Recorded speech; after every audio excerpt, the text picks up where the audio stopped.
Hello again, everybody. This is going to be another off the beaten path video. This is going to be Abzan Shadow. Somewhat of a brew, playing a few cards that I definitely wanted to play. So while they may not be super optimal, in the league that we just finished up, they overperformed. So I really wanted to play Stoneforge Mystic. I really wanted to play Ranger Captain of Eos. And I really wanted to play Skyclave Apparition. In addition to playing all these great white cards, I wanted to play the card Death Shadow. So I basically, I don't know why it's not popping up like it usually does. Come on. Oh well. So I wanted to build a deck around Death Shadow and Stoneforge Mystic, and I kind of just filled in the blanks from there. We've got a very, very light green splash, only for Tarmogoyf and 2 copies of Traverse Duvenwald. To help enable things like Traverse and the Tarmogoyf, because they both are benefiting from having lots of types in the yard, we're playing a set of Mishra's Baubles. So my two heavy hitting threats are just Death Shadow and Tarmogoyf. And if it comes down to a grindier, longer game, our Stoneforges will really shine, picking up things like Sword of Feast and Famine, Batterskull, and all of the Skyclaves. So we're also playing Ranger Captain of Eos to find our bullets like our Death Shadows, as well as our Giver of Runes. And then in the sideboard, we have access to another pretty cool 1-mana play in Caustic Caterpillar, which is basically just a disenchant, but stapled to a 1-mana creature that a Ranger of Eos can fetch. So yeah, that's about all the only difference between this league and the league just prior. If you haven't seen the Esper Shadow video, it's a pretty sweet one, and I recommend you catch it if you've got the time. So let's just go ahead and jump into a league and see how this amalgamation of really good Abzan cards performs.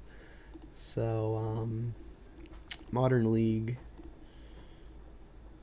Oh, don't look, spoilers. All right, UDEC. Yeah, those were the results from the previous league, the Esper Shadow. Yep, trying out the Glyph, Nick. No anglers here because, like I said, we're not playing Thought Scour anymore.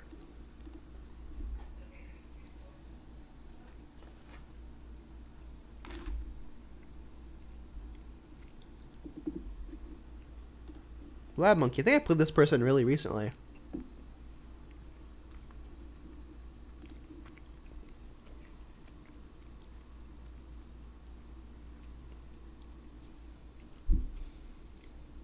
So again, our basics are Swamp and Plains.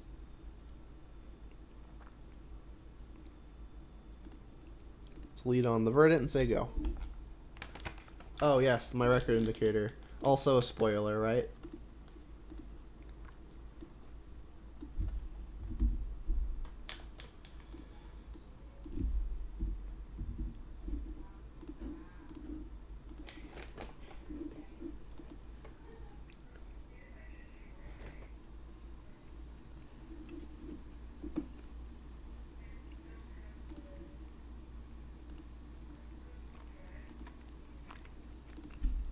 This is already going well. So now we're presented with the question, do we want to Tarmogoyf or get the Stoneforge Mystic going? They're playing a bird deck. I don't actually know if that represents a creature deck or a combo creature deck. If it's a creature deck without a combo, I'm definitely gonna want the Stoneforge. But if it's a combo deck, I think I might want the Tarmogoyf just because it clocks them a little bit faster. It's kind of close. Let's just go for the Stoneforge. Stoneforge needs some time to get going.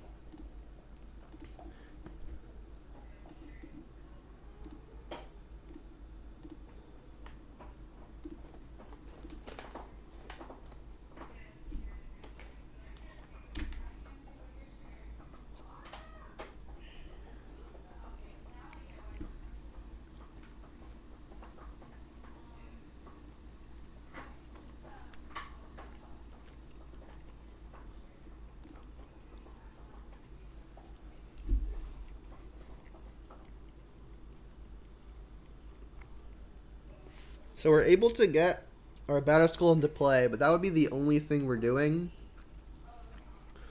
There's nothing I quite want to tutor for yet with Ranger. Given that we're on the Batterskull plan, I don't think I'm going to end up being on the Shadow plan. So if I'm going to Ranger, I think I'm going to get my Giver of Runes, which sets up a nice turn next turn. We could Tarmogoyf and Giver of Runes, or we could Giver of Runes and put Batterskull into play.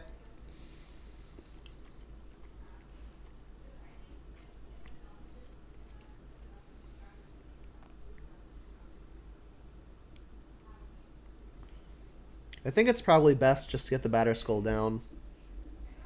So we'll pass. Like, if the opponent's playing any kind of just regular mid-range deck, Batterskull's going to be a house. But, I mean, double mana creature makes me think maybe they may be more combo-related.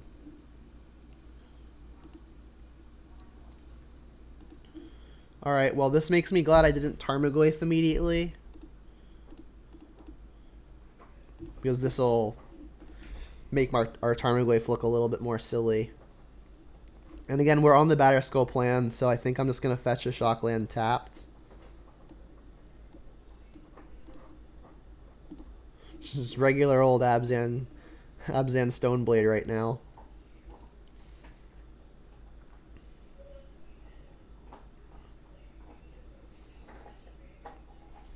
So I think I'm just going to Ranger Captain here.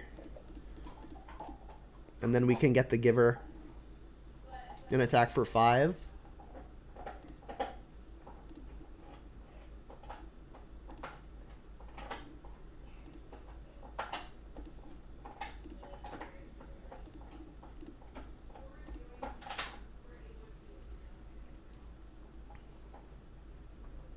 So we see the awkwardness of the non-bow, but I mean, we still look like we're in a pretty commanding spot as is. More birds, jeez.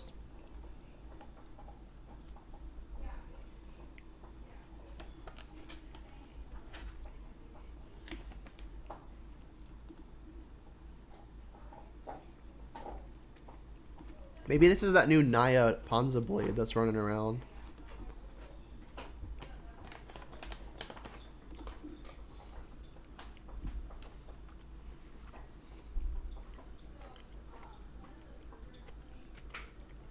So I think I'm going to put a premium on getting the Sword of Feast and Famine. Which means I guess I should be attacking first. I don't want to trade the Ranger Captain for the Bloodbraid, but I do have Unearth. The only other thing that the Ranger is going to get is another copy of Shadow, which we're not exactly in the realm of casting with our current plan. So I think I'm just going to attack with the Batterskull. And then we can deploy Stoneforge and Tarmogoyf.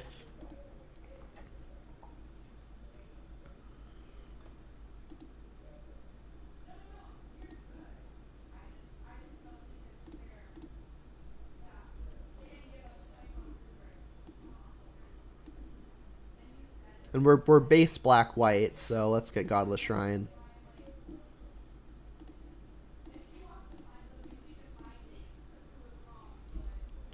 And then we can get Sword of Feast and Famine here. Sword and Feast and Famine is protection from basically everything that we've seen except for the Giver of Runes. And I doubt they're going to want to be blocking with that anytime soon. We can even equip it next turn, because remember, we can cheat a mana by putting it into play with Stoneforge as opposed to casting it.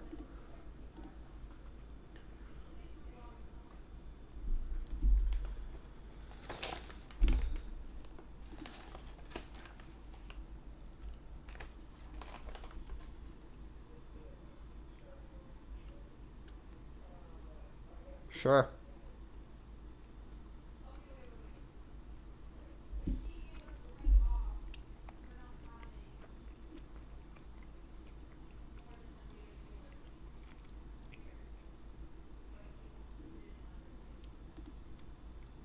So that doesn't hit Batterskull.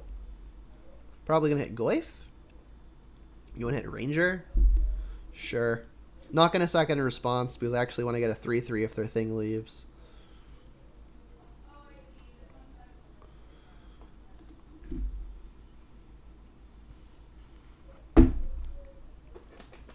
So now the Sword of Feast and Famine's a little awkward. We don't actually have protection from white, and they can just block and then get protection from black. I mean, I can give River Runes, get protection from white, and then the sword will actually get through. But that involves definitely that involves definitely casting Giver here, because I need it to be not summoning sick next turn. That's not a problem though. End of turn, we'll activate Stoneforge to put the sword in. Can I attack with Germ and Goyf? Goyf is effectively a 3/4 with the Bobble in play. Yeah, I have an attack here, don't I? Like if they double block on the Goyf with like this and this, they'll trade for it.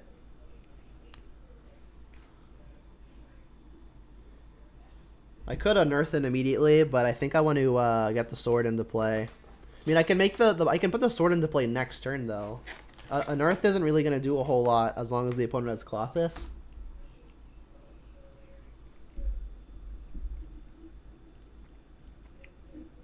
Let's just sit back.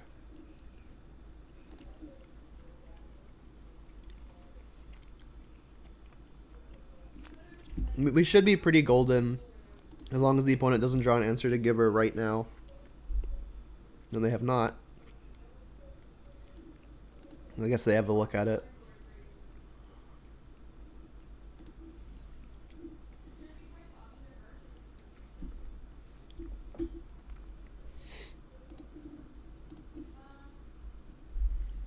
They've got a Skyclave Apparition on top.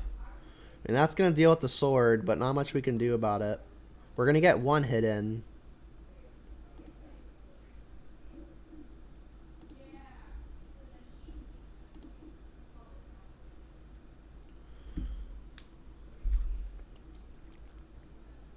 So we have to give our Germ protection from white.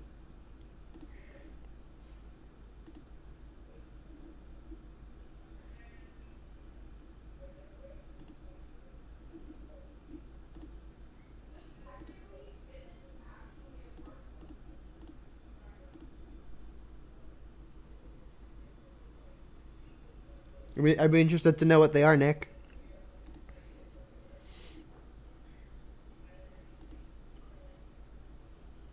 Oh, I should have played Bobble first.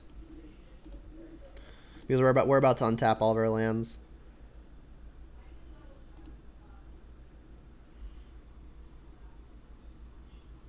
Should I cycle this Unearth? Yeah, probably.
So I need to find an answer to their Giver.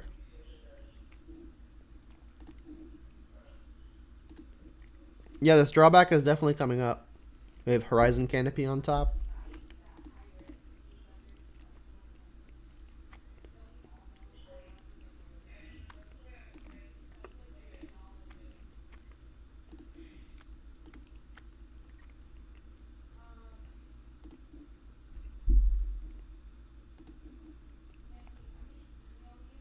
There it is.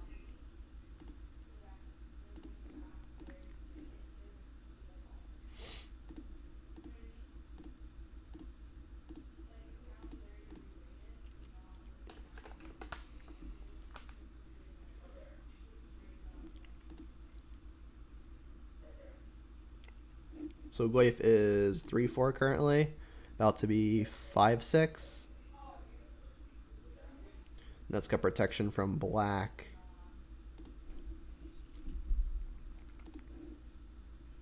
So this should be a good attack. Could have put the sword on the Tarmogoyf actually, which means they can never trade for the Goyf, but they'd still just be chump blocking it no matter what. They would have had to put either a Thalia or a Skyclave in front of it, so that was probably a misstep. I'm a little distracted while I'm eating here.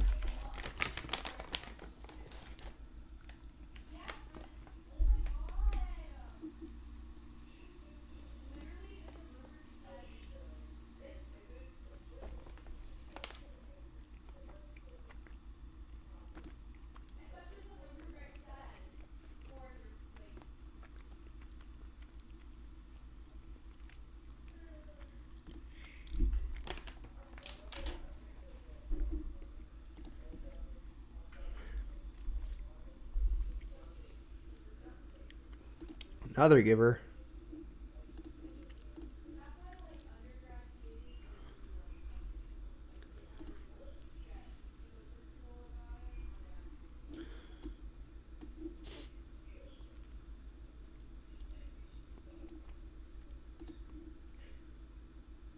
Hey, that's pretty good.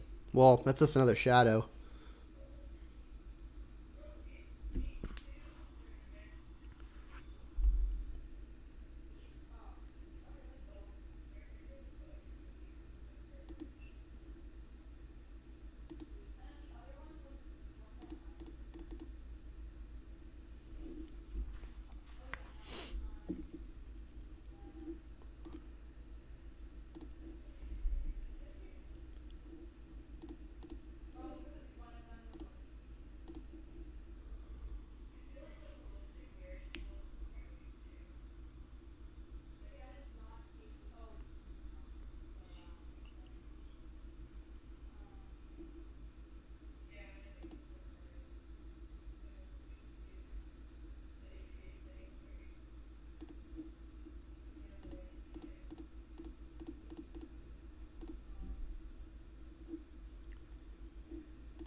That's a good one.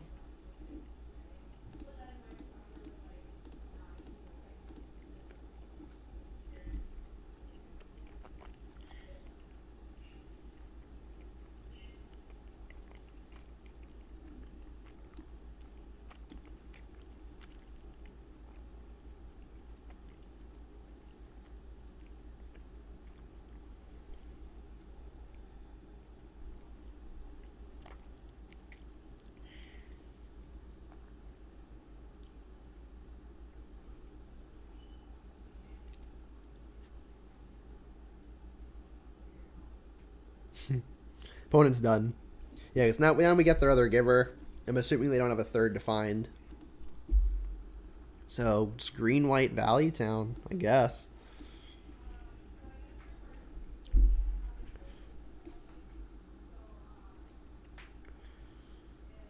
Sophie seems like it's going to be good. We didn't see anything like Stoneforge or anything. And we didn't really see a reason to bring in the Caustic Caterpillar. Probably want to feed the swarms as additional answers to their threats. Maybe Path to Exile. We didn't see like any one thing we're super worried about other than Giver, and we're already bringing in Feed the Swarms for those. I mean, I could see Path being good.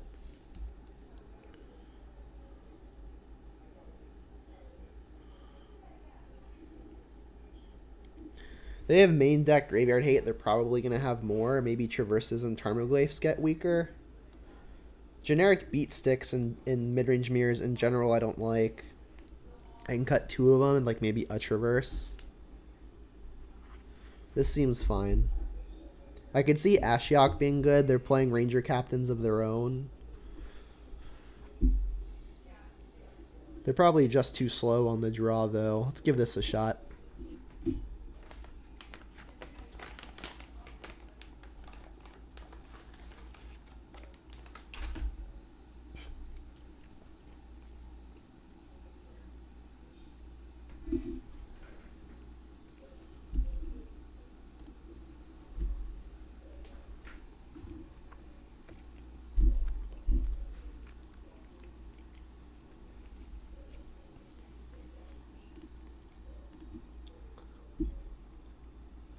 If I draw 1 mana removal, I think I'm going to use the 1 mana removal instead of the Inquisition. So let's just cycle and see if we hit it. We don't. Alright.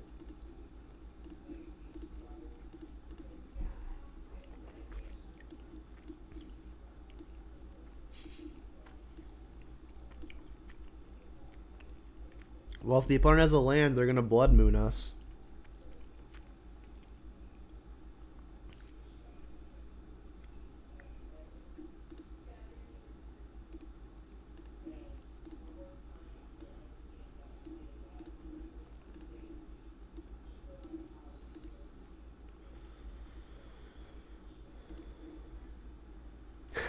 We'll just draw our basics.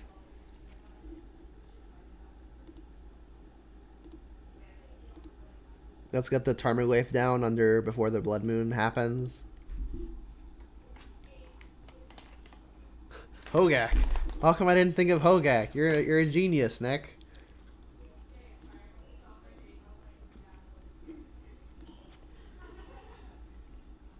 Yeah. I wish I had the white source for this.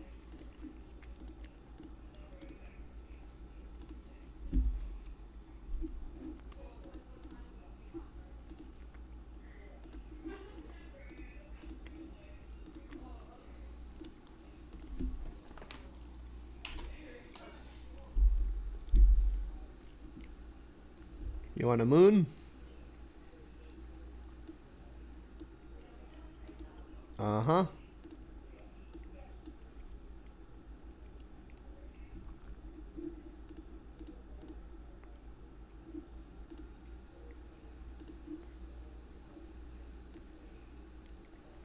Probably just Batterskull. I mean, I've got 2 shadows now, so maybe it's not the best plan.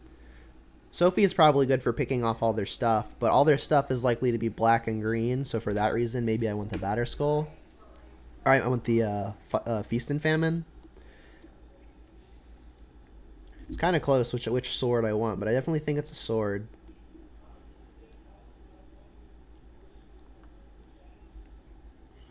Let's just do Feast and Famine. That's the safest one.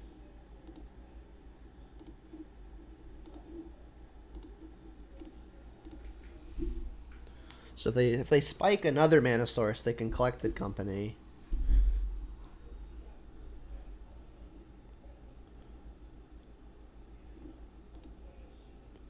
Annoying.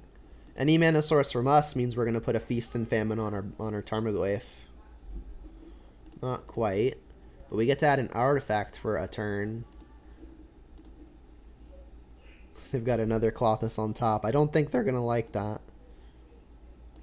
And I think I should just attack with the Stoneforge. I can hard cast the sword to get in an extra point by attacking.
Thanks, Ian. This is a shiny hand. We're like 3/4 of the way to Delirium.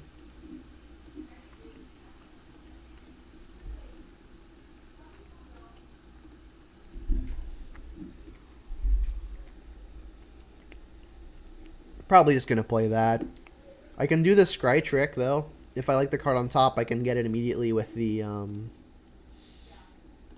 Street Wraith.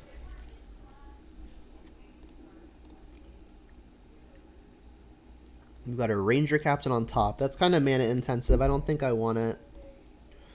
I'll get a Godless Shrine.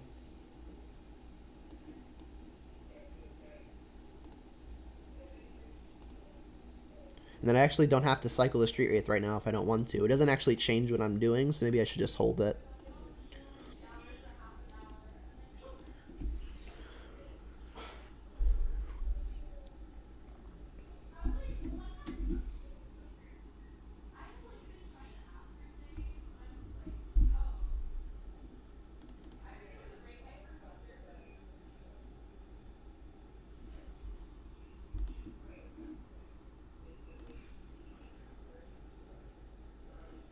Alright, now we can cycle this. In case we draw like a Thoughtseize or an Inquisition. Hey, there's the Inquisition. And that actually gets us to Delirium as well. So I can like fetch Shock for an Overgrown Tomb right after this and tutor for something.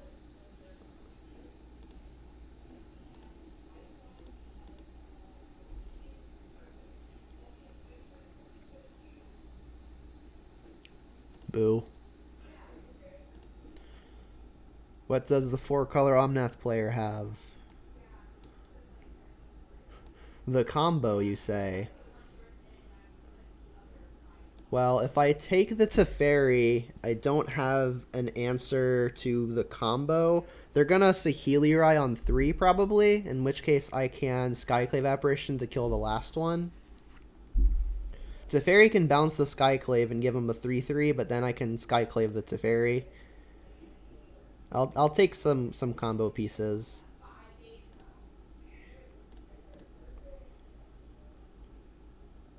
Yeah, I would love it if they unbanned Splinter Twin.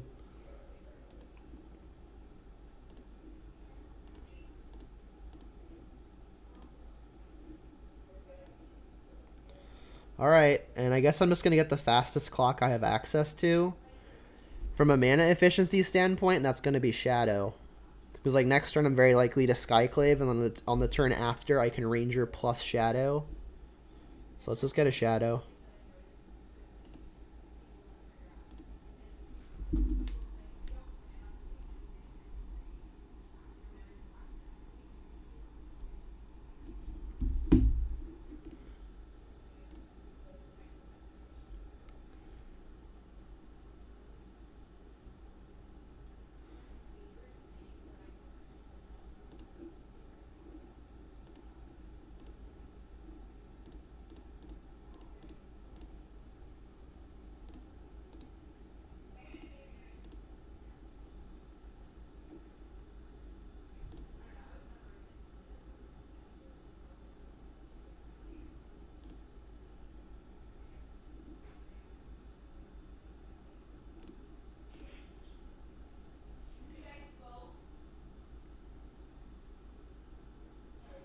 Another Shadow, not bad. I mean, we've only got double black, though.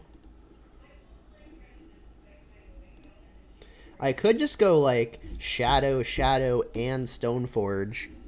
Is that better? It probably is. It's a lot more pressure faster. And then I guess where is this Skyclave attacking? I think I'm just going to attack the opponent. I don't actually have an adequate means of killing it super quickly. And I think this game is going to be over before an ultimate becomes a factor.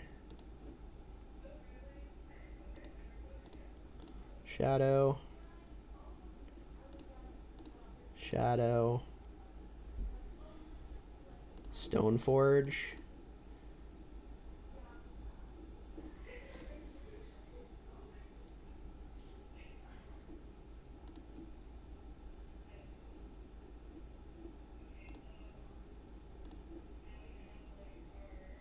So they're playing. Their only real creatures are white. Let's look at our damage. So we've got 8, 9, 10, 11 powers worth of attacks. I think it's going to be sort of feast and famine here. I mean, they're kind of like, if they play Omnath, I'm going to want a way to get past it.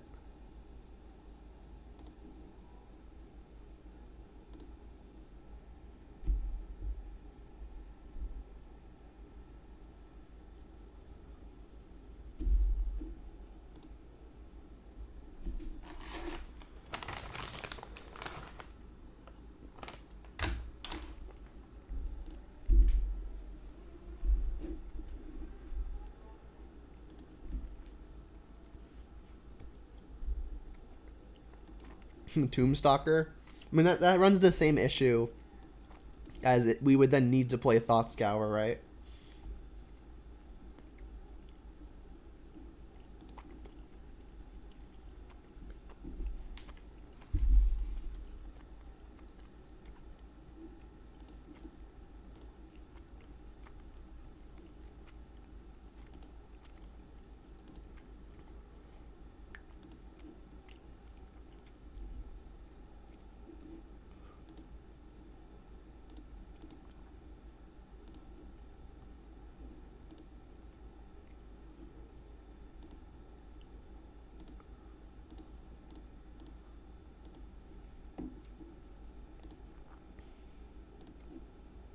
Probably worth killing Teferi in case they want to like blink it with their Felidar Guardian. Definitely want to get the trigger off of the Death Shadow, so I'll attack the opponent with that.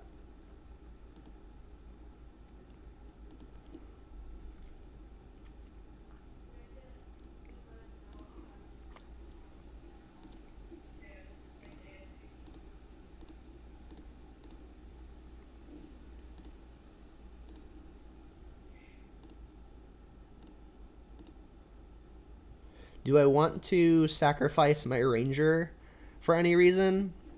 Probably not. Especially because like a lot of my opponent's payoffs are creatures right now.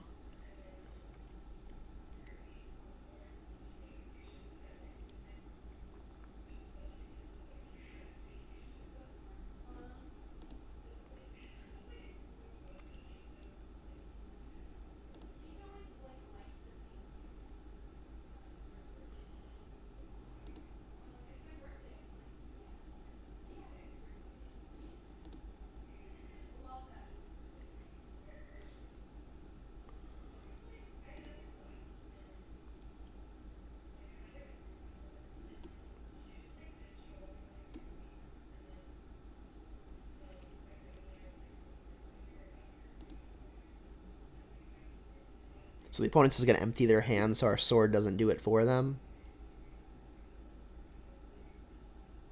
Oh, okay, they're gonna blink Ren and 6 and then use it to get a 3/3.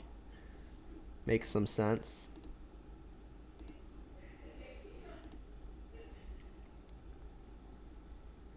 Putrid Leech? I don't know what that is.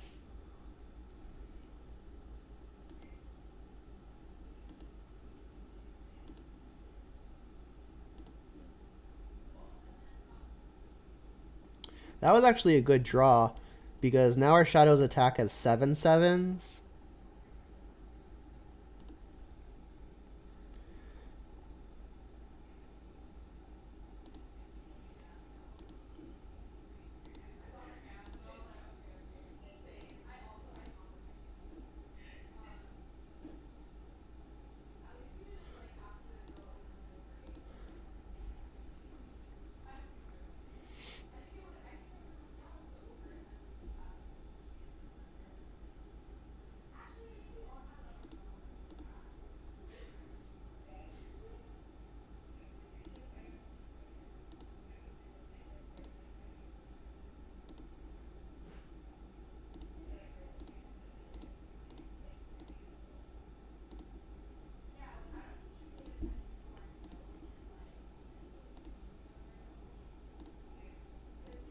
And then now the one way I lose is I think Saheeli Rai. So in the upkeep, I'm gonna sacrifice Ranger Captain so the opponent can't cast one.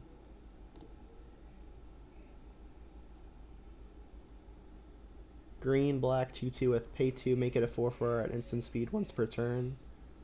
Yeah, that seems kind of mana intensive.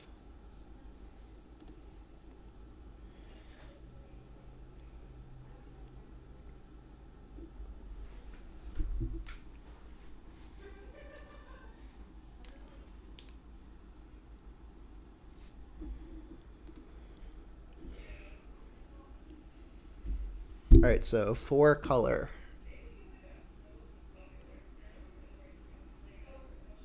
I'm considering playing these rest in pieces because the opponent is playing Uro and Renin 6 and likely some other graveyard shenanigans. That obviously makes Tarmogoyf look a lot worse. So it would be like an either or kind of thing. Ashiok also seems quite good. Like, 4 color control in general tends to be a pretty bad shadow matchup, so maybe I just go the mid-range Stoneforge route with like a shadow backup plan. Do I want a Sword of Fire and Ice?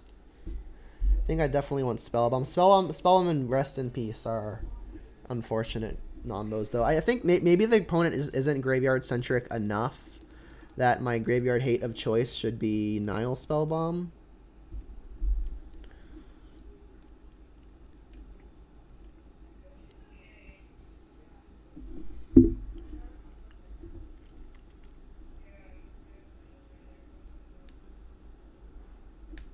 Let's cut like 1 Goyf.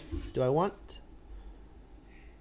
Veil of Summer? I don't think they play enough counters to want to play Veil of Summer. They do play multiple Force of Negations though, right?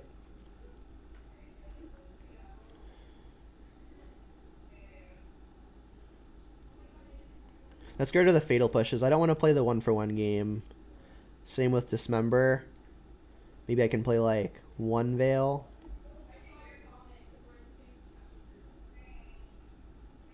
Sword of Fire and Ice seems like it could be very good, though. What would I play for a Sword of Fire and Ice? Let's take out the Inquisition for it. It's going to be pretty bad in a top deck war. It can take the Saheeli half of the combo, though.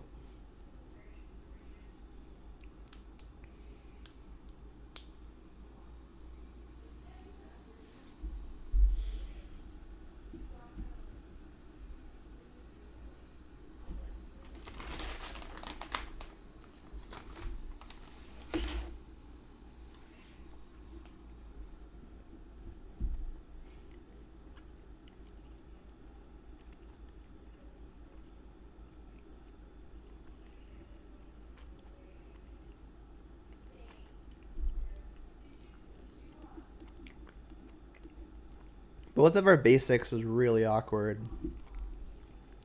The way this hand lines up, we're going to want to get a Temple Garden, so we have green and white. It's awkward having both basics, but the hand is very functional.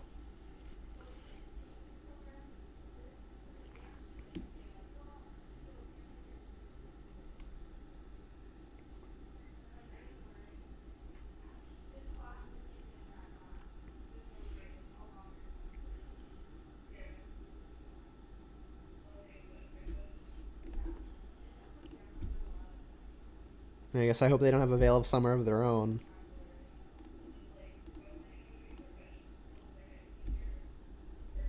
They don't. Cool. Jeez, they have Renin 6. Let's take that.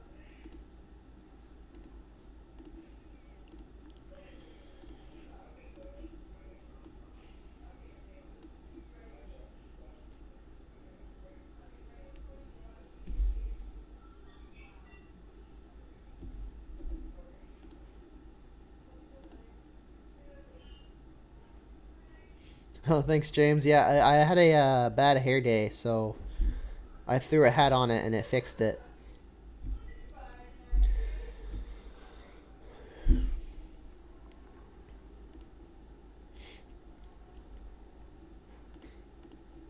So again, having both of my basics is going to make the opponent's path to exile look a lot better than it should.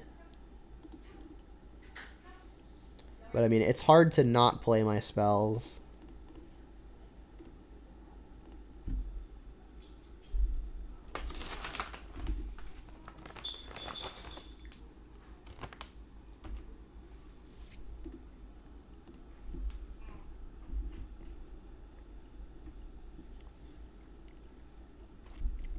You're curious? I mean, by now it's matted down. I've worn the hat for a few hours now. So by now it's fine. Rude.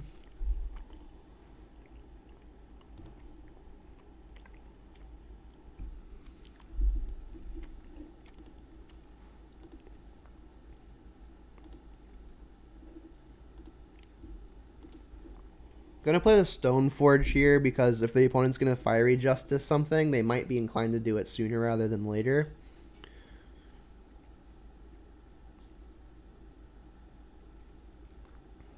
And then based on the opponent's hand, what do I want? Batterskull is not going to match up very well versus an Omnath. I think I'm going to want a sword. But the opponent's got lots of removal, so a sword is going to be difficult.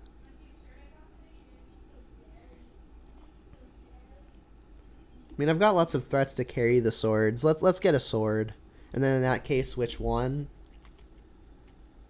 I've got a lot of stuff to do. Maybe I just want lots of mana. So let's do Feast and Famine.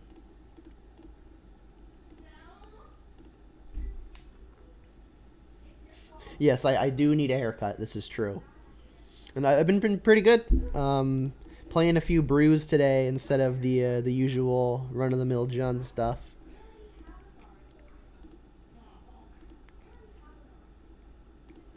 Omnath. Yep, that's an Omnath.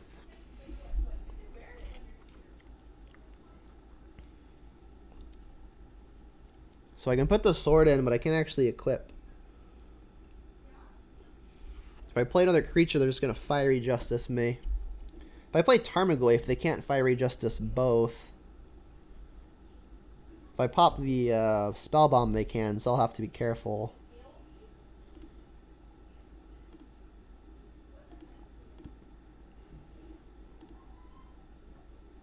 I think I'd rather just hold up this Spell Bomb activation instead of playing another.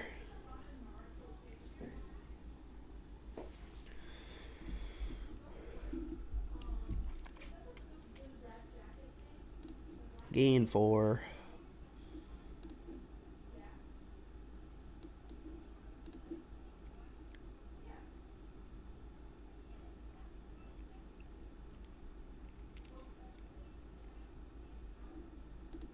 Make mana.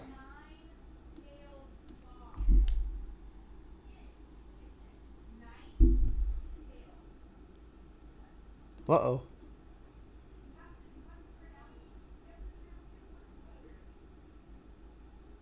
Yeah, I haven't seen a whole lot of Jund. It also fell on the metagame share. Like it's something like 14th or 15th most played now, maybe even lower.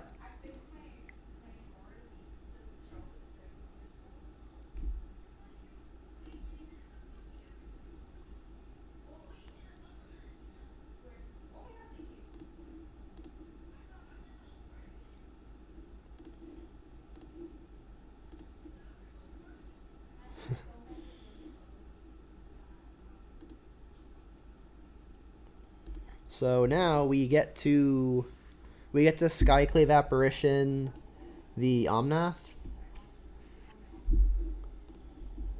And then attack some Planeswalkers.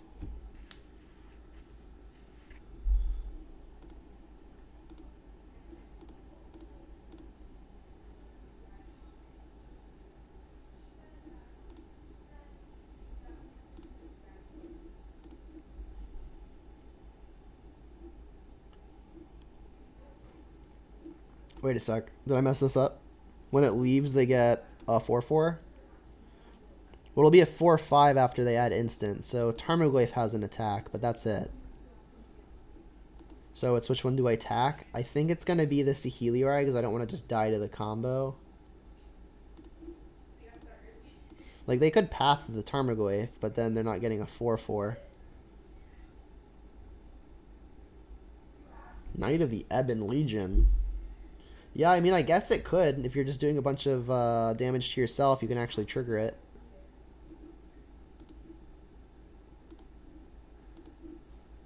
Oh, I meant to play Spellbomb there. I'm very distracted.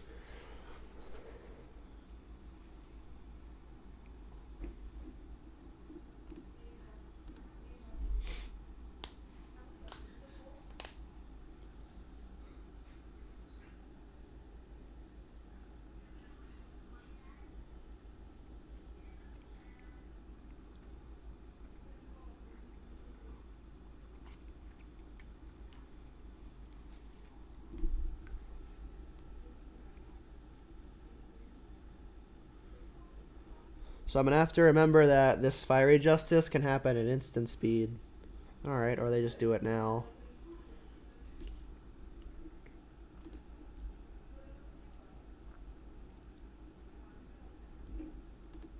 This is a weird game.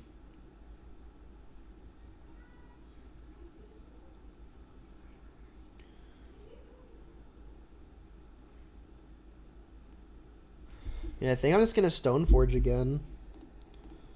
Let's cast this. I guess we could look at the top card of my library. I mean, anything I do is gonna have me wanting to search anyway. So yeah, let's Stoneforge for, I guess, another equipment.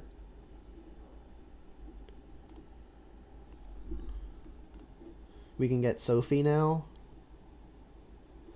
I could get Maul of the Skycleave just to jump something, but Sophie seems really good as well. Their illusion doesn't fly, but Sophie gives Pro Blue anyway. No matter what I do, Path to Exile is going to be somewhat of a blowout.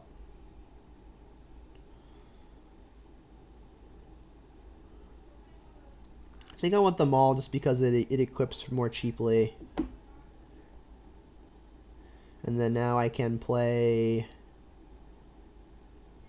backup Spellbomb.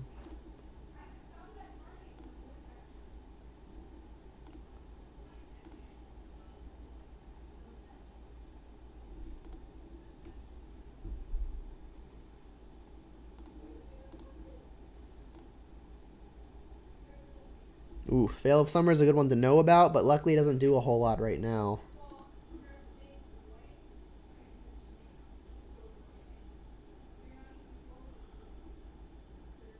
Boing.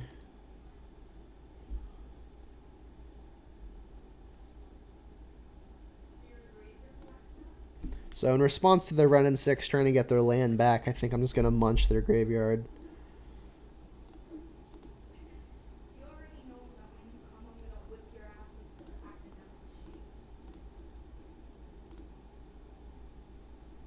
Veil of my own. Not looking great. It's the one that I brought in. You got Jagantha. Yep, makes some sense. And them hitting me to 12 turns my shadows on. Fetchland would be nice. Thoughtseize? Is Thoughtseize good? No, they have Veil of Summer. We drew the Sophie anyway. I mean, I think I'm just going to Ranger Captain and get a Shadow and play a Shadow. I don't have any more equipment for the Stoneforge to get. Actually, no, I have Batterskull, but that's it. I think there's value to getting a Shadow down.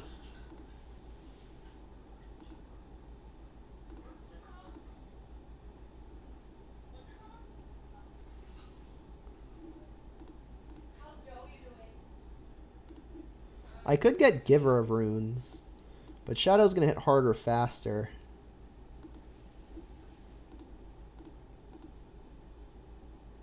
Just put a 2/2 down. And if they attack for 4, I'm just going to let them hit me.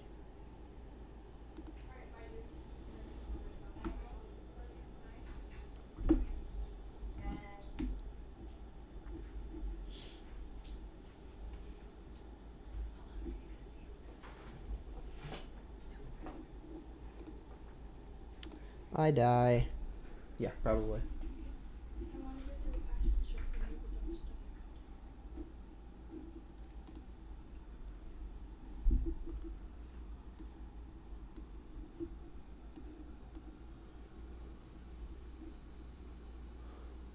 Path to Exile would be good as only a way to disrupt the combo. I mean, I guess it gets rid of arrows and stuff.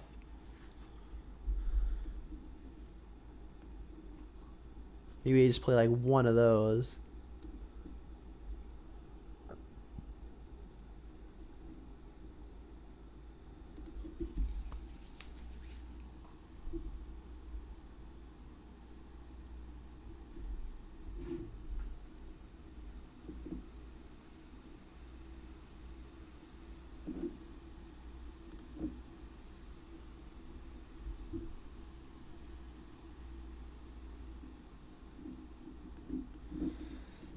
I mean, if we can find some Street Wraiths and some Fetch Shocks, this hand can really pop off. I mean, we've got our colors and we've got some spells we can cast.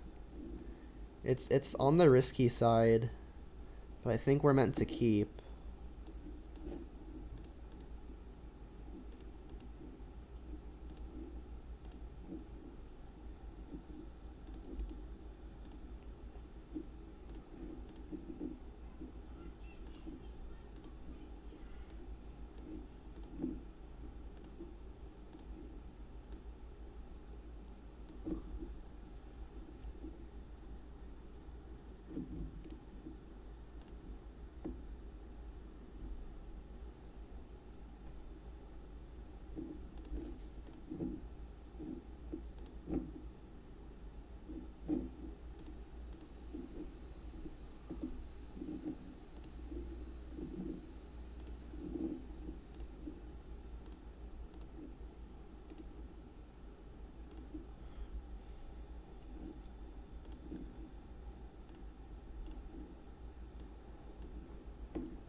So I'm going to save the Spell Bomb for when they Uro, I think.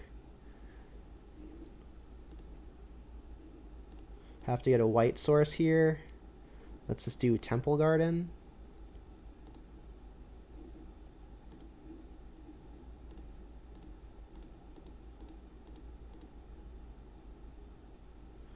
Could have got another Godless Shrine, but they only have one green. One green's probably fine, though.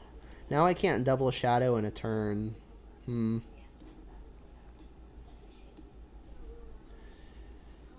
Maybe I want to just get Giver here. Yeah, let's get Giver. I've already got access to the Shadow plan. Maybe we've even got the Unearth if I want to sacrifice Ranger Captain.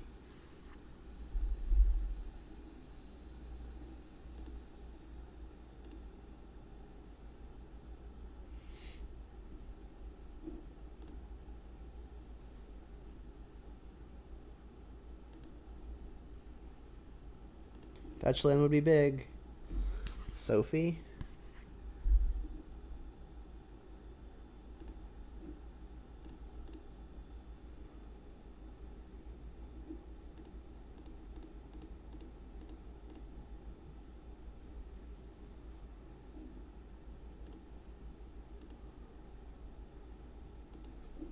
I think I'd rather just get this down.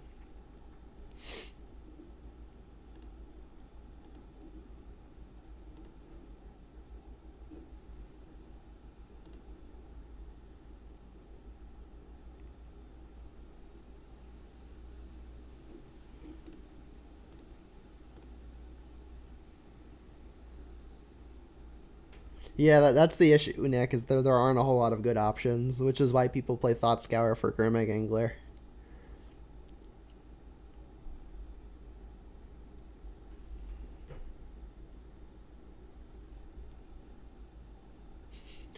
More shadows.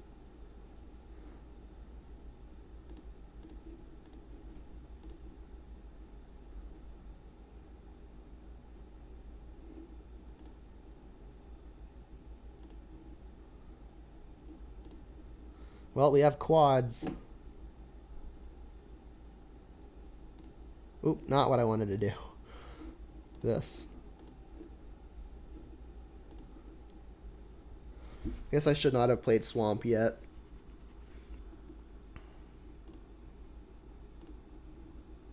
So I'm going to draw Fetch. And I'm going to wish I had not. Then I'm going to wish I had a way to get Shadow down. So we can Sword this up. Alright.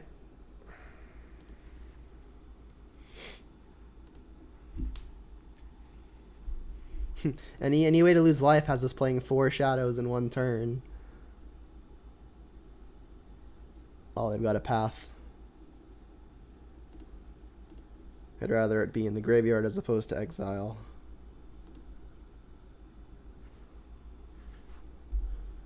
I mean, if they say Healy plus, that's the way to play shadows, but then we're dead to combo.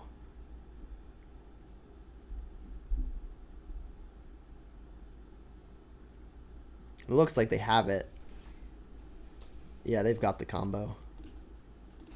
They just blink a land, place a Healy, kill us.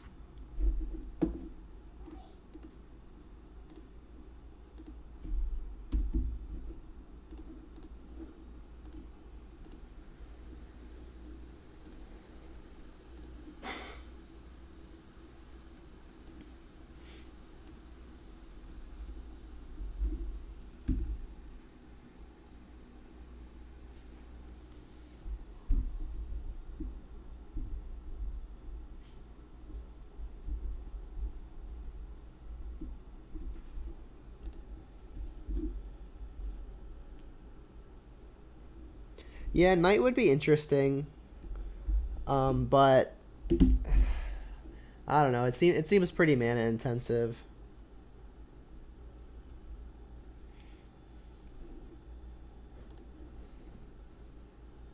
This hand's great. We can do the Mishra's Bauble Scry trick between Marsh Flats and Street Wraith.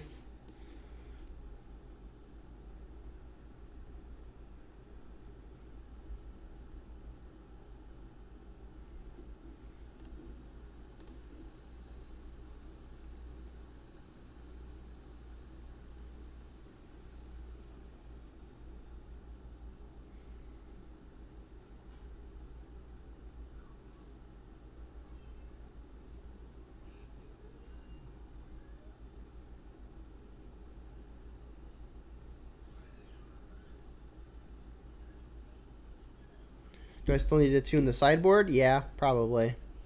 I did a little tuning between last league and this league, but we swapped the color between now and then.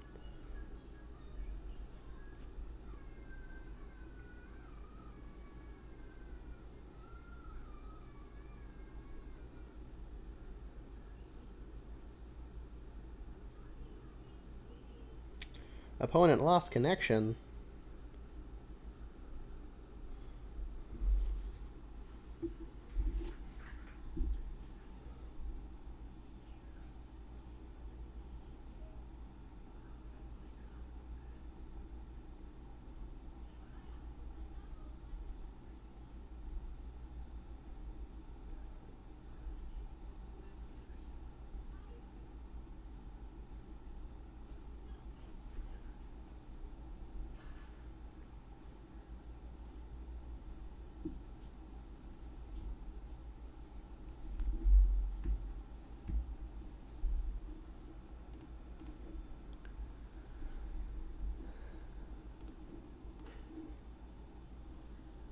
Have an unearth on top. I don't think I want the unearth, although it could get cute with this ranger. I think I'm looking for removal and inquisitions.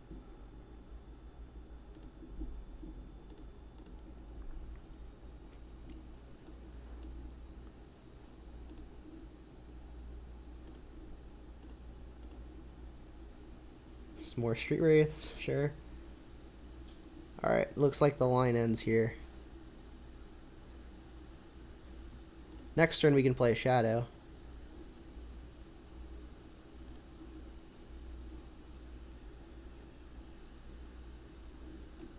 It's the Abzan Triome, not super common.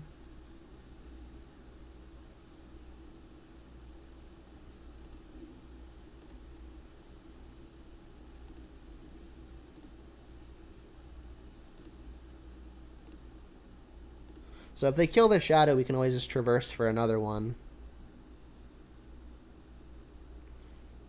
Another Triome, okay. Interesting. We need to stop drawing lands. Guess I'm just gonna get another Godless Shrine with this one.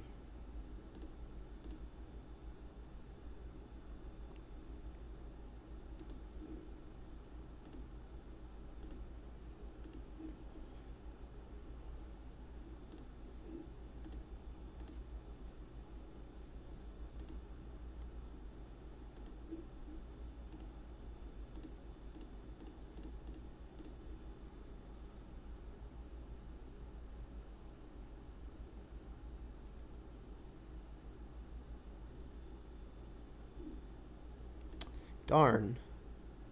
So now we don't have Traverse Delirium.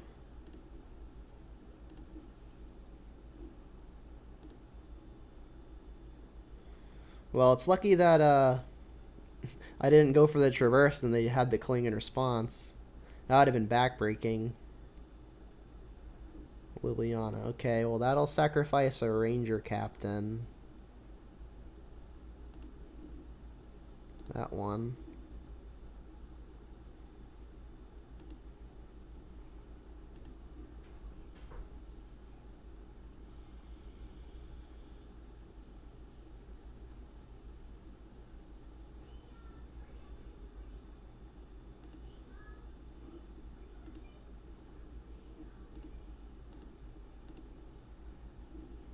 I think I'm just gonna go at the opponent here. Any one threat is lethal next turn with the one life that we get to pay off of the silent clearing.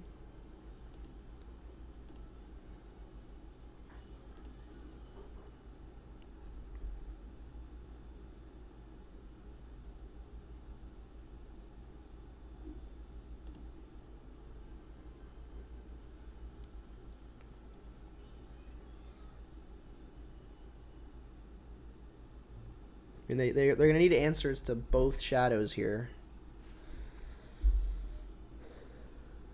And if for whatever reason I decide I need another creature, I can always just like tap out to play Batterskull. Insulate my shadows versus potential Lilianas.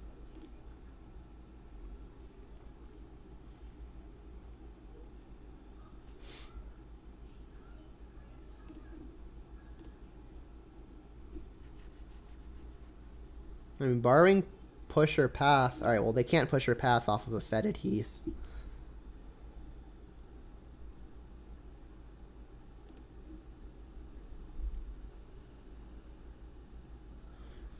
The opponent doesn't know that we're playing Stoneblade. So, I mean, playing Batterskull could inform that. So, opponent says I played the wrong land.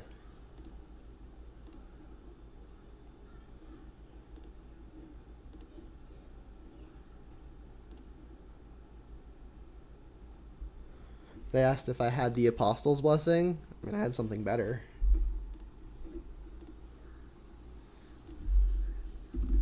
Something similar. Alright, so Abzan midrange. Let's play some Veil of Summers.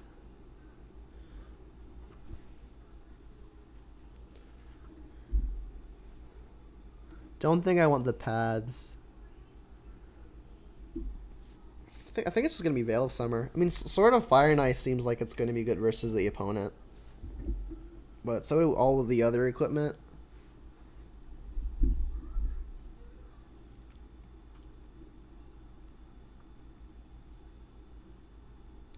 Let's cut an Inquisition. They tend to be pretty bad top decks. We could also get Veil of Summered. What would be the other cut? Maybe Dismember. Fatal Push is probably just better than Dismember. It doesn't turbo out a shadow as fast.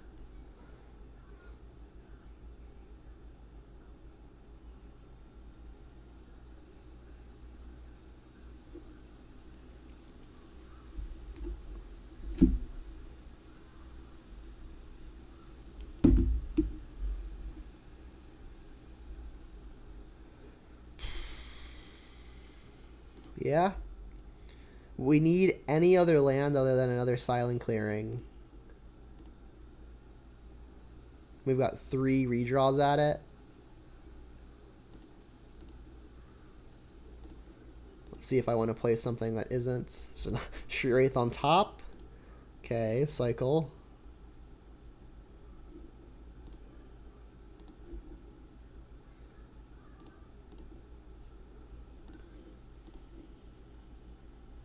Batter skull. Alright, land, go. Blessing and Manor Side. The threat density in this deck is so high that I don't think I really need it. Haven't found the land yet. I mean, any green land opens up third land because I can traverse for another one. Well, now I have Painless Black should I want it. That's nice. The other silent clearing. The one non-green land. I guess the basics aren't either. Come on, fetch land. Come on, fetch land.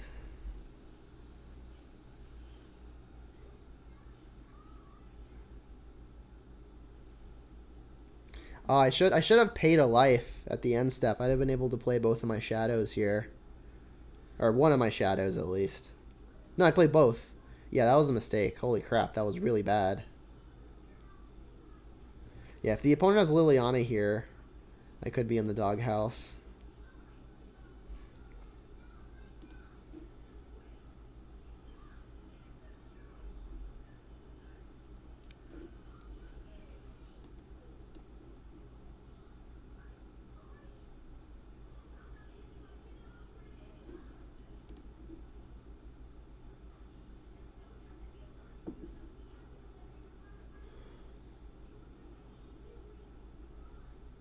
Oh, okay. So the opponent's got, like, something special happening here.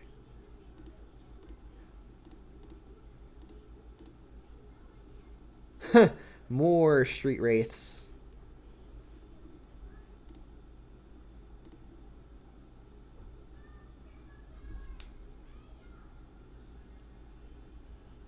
What I think is better between Goblins, Yawgmoth, and Scales? Probably Yawgmoth. There's a lot of creatures going around, and the Yawgmoth value engines are pretty hard to beat. In like the iterations where you draw like even like 2 or 3 cards, that can be a lot.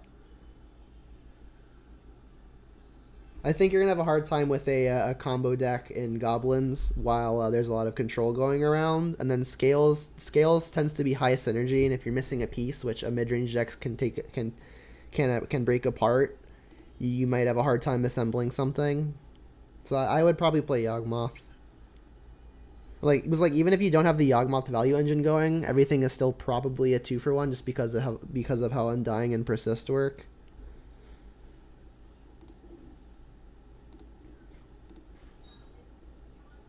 Do I want to pay the life? Urborg is giving me the option. I'm definitely Fetch, Shocking, and Overgrown Tomb. I guess I should actually be getting Temple Garden, right? Because everything is a tricolor. So the difference between paying the life and not is Death Shadows being a 4/4, 4/4s or a 5/5.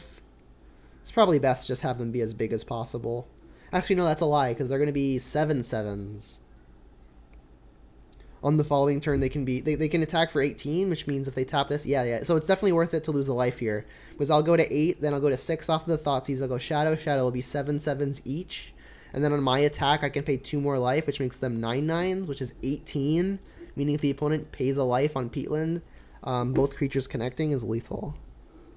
So let's Thoughtseize paying the life. Pay a life, add black.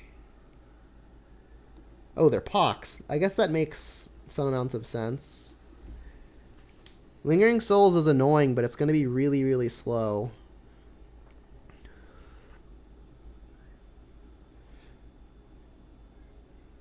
Smallpox also removes one of my shadows, which is bad for me. Kaya's Guile is a more expensive Smallpox, but they get to choose another mode.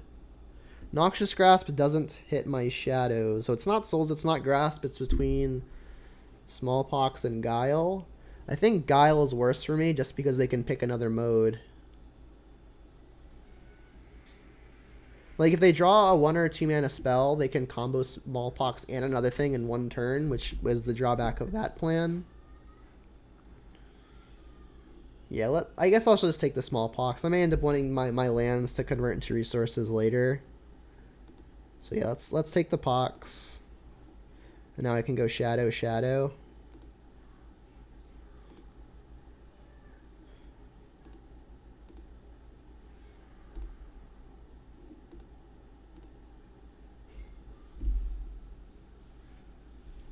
Yeah, Yaga's really sweet.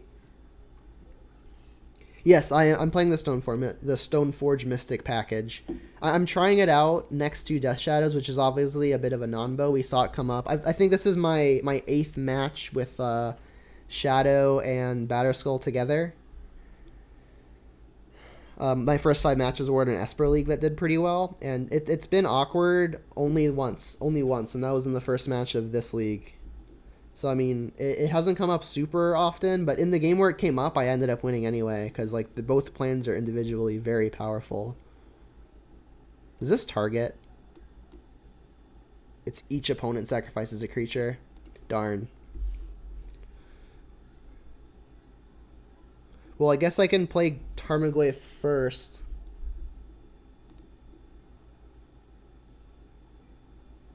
Oh, I only have 1 green. I mean, they're just gonna Kaya's Guile me. This just, if I play Tarmogoyf first, I could force them to Kaya's Guile now. That doesn't actually change a whole lot of their Kaya's Guile plan. Let's just attack first and not be super cute about it.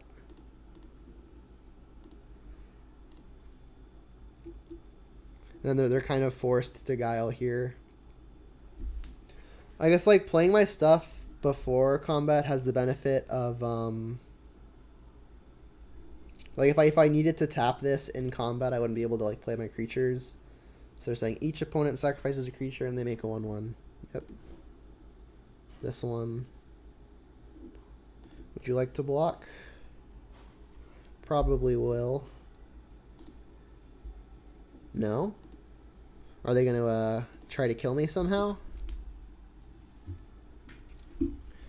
I think I want to just get another Shadow into play. If I play Tarmogoyf, they have a Noxious Grasp target.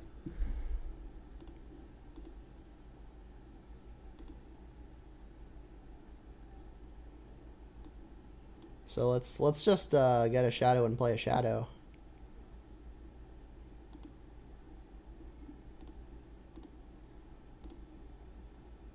Their Urborg is doing well for me.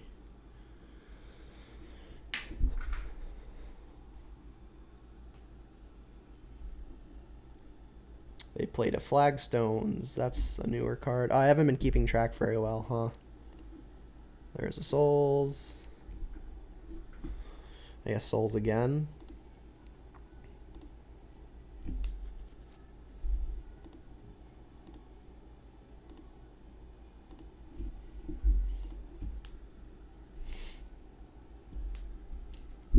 So they have to block both Shadows or they just die. Which means I'm not dead to their next attack. Hopefully I didn't fly too close to the sun here.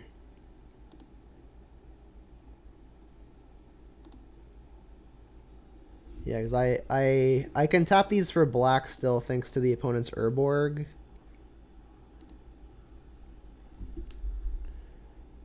But I cannot play Tarmogoyf and hold up Veil of Summer for something like a spot removal spell. The opponent's hand is exactly Barrenmoor and Noxious Grasp. I mean, I think I'm just going to go Evergrown Tomb tap to say go. Like, this is... Like, I need to dodge the opponent drawing a non-targeting Edict effect. Like, if they draw Liliana the Veil, that's fine. Because I can Veil of Summer the Edict. But if they draw, like, another Smallpox or a Kaya's Guile, that could be problematic. More things that block, too, could be problematic. Sorin. Yeah. Oh, they can give their creatures +1/+0. Oh, that's a good top deck. There's nothing I can do about that either, right? Like, even if I sack this and draw a Fatal Push, I still take 4 and die. Yep. That's a good one. So, Abzan Pox, I guess.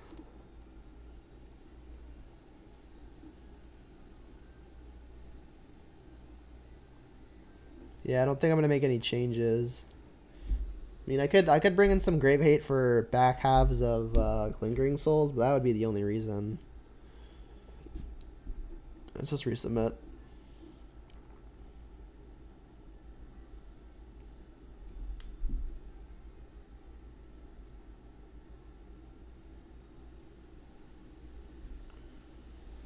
Yeah, let's go first. Darn. Nope, not this one. Yeah. This one's good. Traverse isn't really guaranteed to be turned on. I'm just going to bottom that. I might want to, like, Ranger Captain, unearth my own Ranger Captain. That could be a sweet line that happens.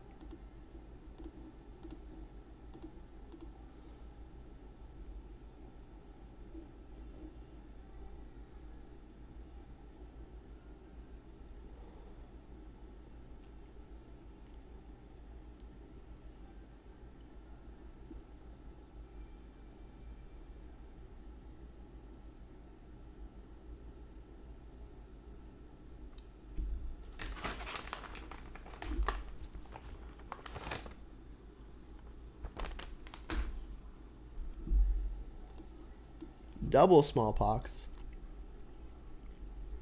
Liliana and Noxious Grasp. I don't think I'm going to take Smallpox. The opponent needs lands of their own as well. They don't even have double black quite yet.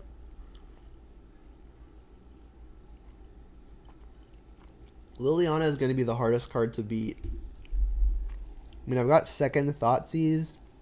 I think I'm just going to take the Liliana anyway. And then next turn my Thoughtseize, assuming nothing better has been found, I think I'll take Fatal Push.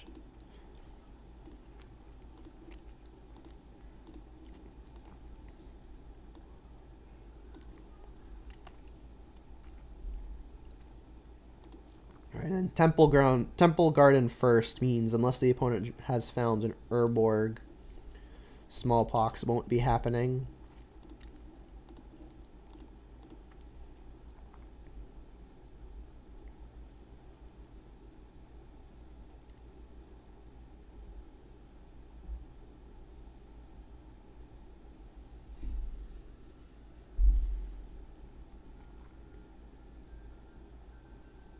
They found another Liliana. Alright, well that makes me happy I took the first one, because now I can take the second one.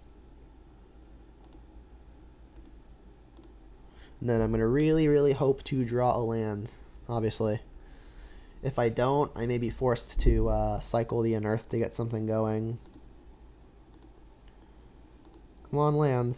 Damn it. Go.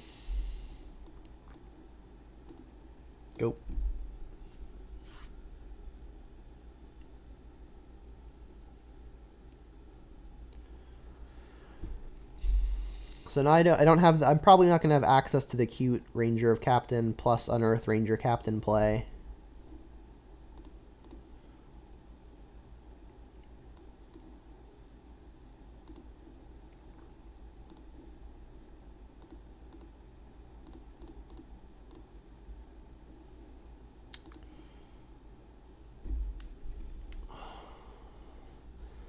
This sucks.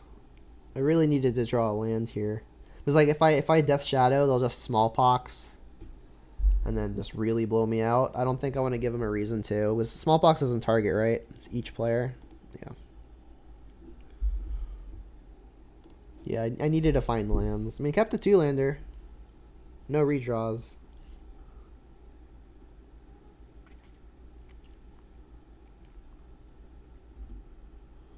Yep.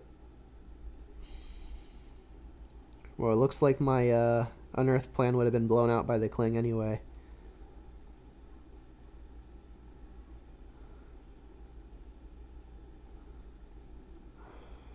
If I were the opponent, I would just start Smallpoxing. They drew a Vraska?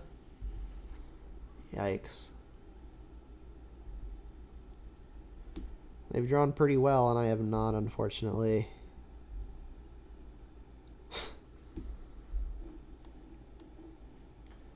So now I have to hope they make a mistake. Like, I have to hope they, like, minus with the Vraska, and then I can, like, Veil of Summer and then not get value off of it. They should 100% just smallpox me without thinking twice, though. Like, the smallpox is going to be really good.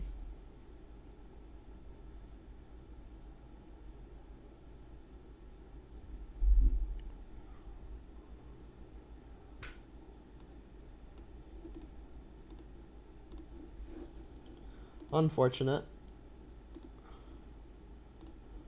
Yeah, I just don't think I drew very well there. My opener was quite good, but I drew kind of clunkily.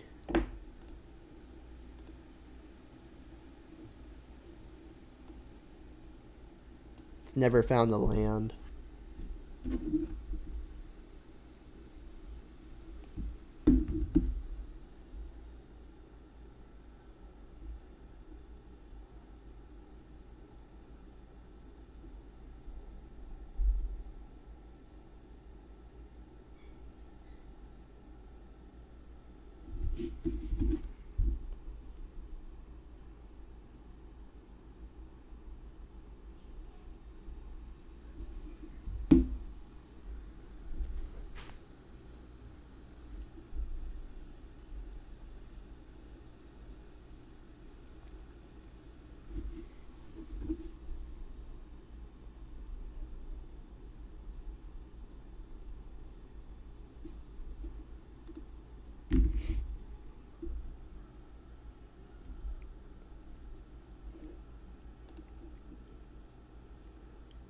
I can get behind this hand.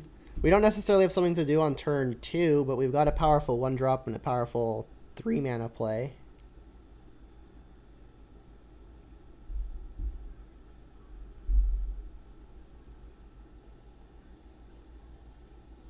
Alright.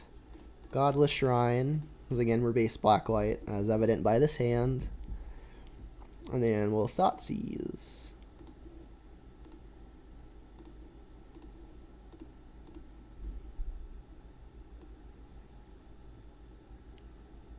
Interesting.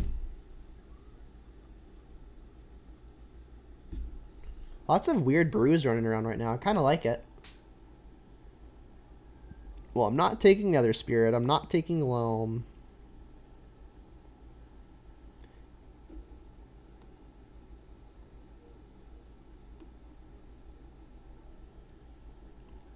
So I guess it's between Push and Brutality. Push is going to be the most annoying, assuming my threat is Shadow.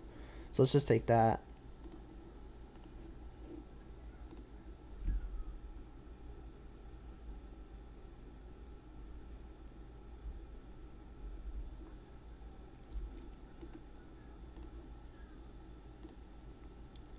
Another land, not great. I guess I should probably play the Overgrown Tomb, though, because if I want to enable Revolt... But I'm going to want double white next turn anyway, which means I'm not going to have Revolt. I'll just play this now. Small chance I just get the land tapped. Although I can get down to 10 all the way by myself.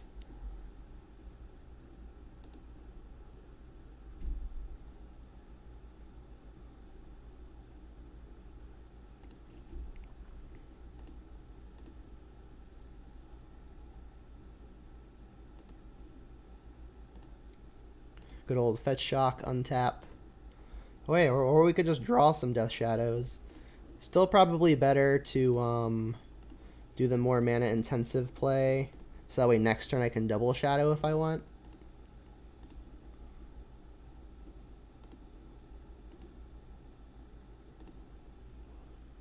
Like, I could Ranger Captain to prevent a life from the loam, but I don't think I want to do that.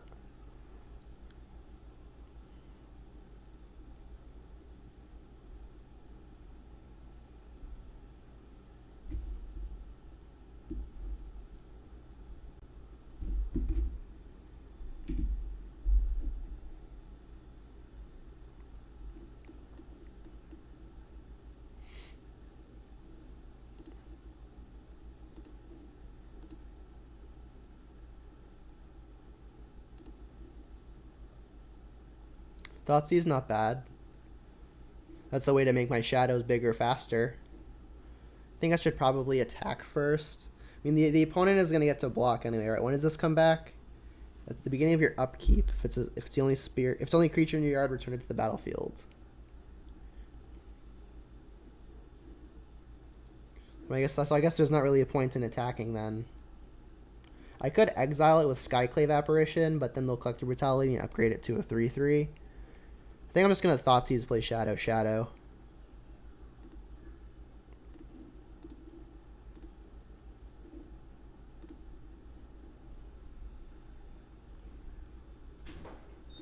Lingering Souls, stupid.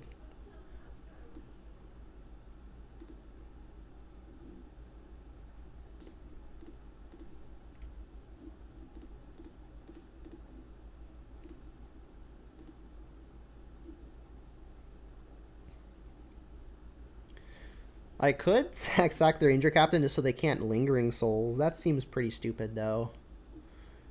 I think I'll let them get this first copy.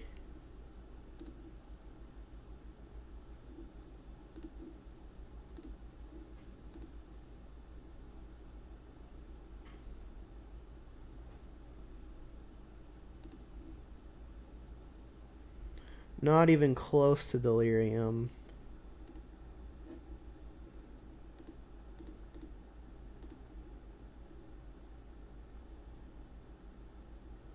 Oh, I guess literally everything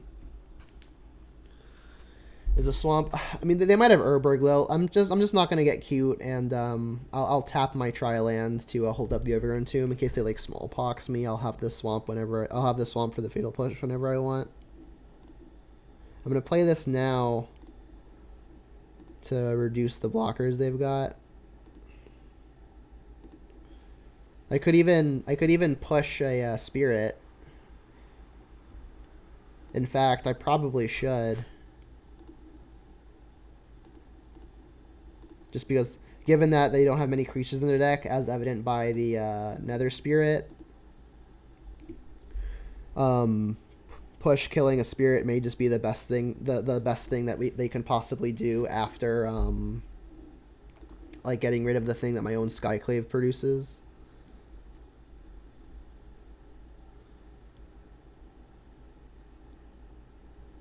More Nether Spirits. Lingering Souls.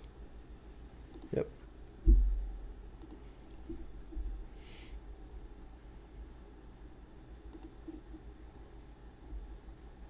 Go away if not the worst, just another beat stick. So if I attack all, they can't take any combination of a Death Shadow and something. They could block Shadow, take 4, but I think they'd block this to make a 3/3. But Shadow, Tarmogoyf Stonewall's the 3/3. And also, if they can just block the Nether Spirit, block the Skyclave with the Nether Spirit. So I think what I'm going to do is attack with Ranger, Shadow. Because, like, if they want to throw Nether Spirit and the Spirit in front of the Ranger Captain, I think I'm okay with that. That's one less Spirit to block a Shadow on future turns. Yeah, this is dangerous. I could have like Street Wraith and just kill him, but I mean I don't. And adding creature here also means that Traverse is going to be turned on.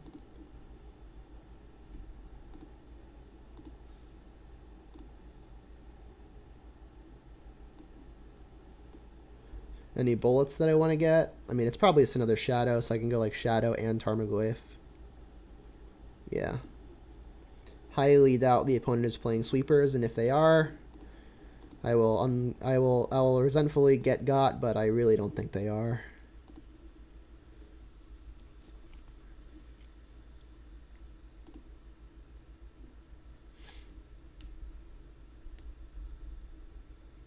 Any one threat lethal now. Like Lingering Souls would buy them time, but that's the only thing.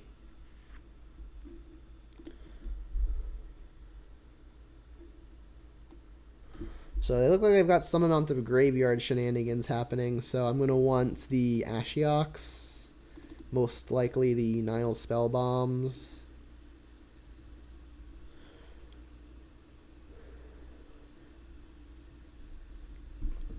Sword of Feast and Famine will give protection from Nether Spirit. But the opponent discarding cards might actively be helping them. So maybe I want a Sword of Fire and Ice over the Sword of Feast and Famine. I mean, drawing cards might be better than actively contributing to the opponent's plan. While I'm accidentally selecting Dismember, I should probably be cutting those because they've got only Nether Spirit, most likely. Rest in Peace seems like it's going to do well, which makes our own Tarmogoyfs much worse.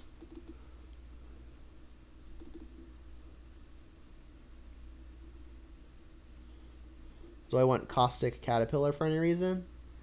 Didn't really see any artifacts and enchantments. I'll play like one Goyf. It's a Nombo with the Rest in Peace. But if they don't have specifically that, if I don't have the Rest in Pieces, it's only one Tarmogoyf. I can't really draw multiples and have them all be dead.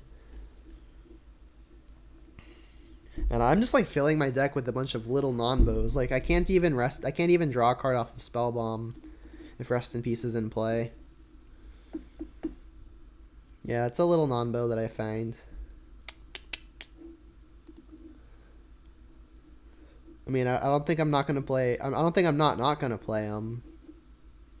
But I think that's an error in deck building.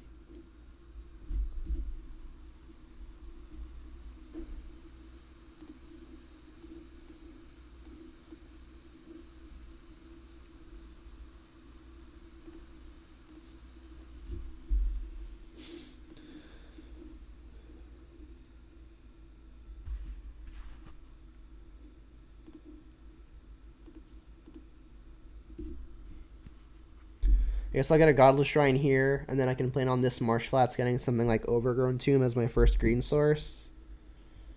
I don't think I want to get Temple Garden here. This deck is so heavily black.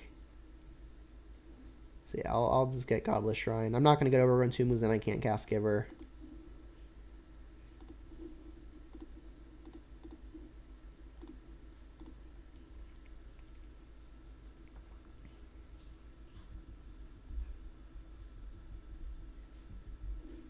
I could have, I guess, shocked this Godless Shrine to preserve the fetch.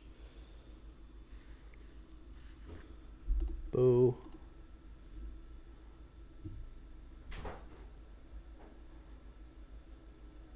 Unearth is good, but I should probably be slamming the Giver while the Stoneforges while I can.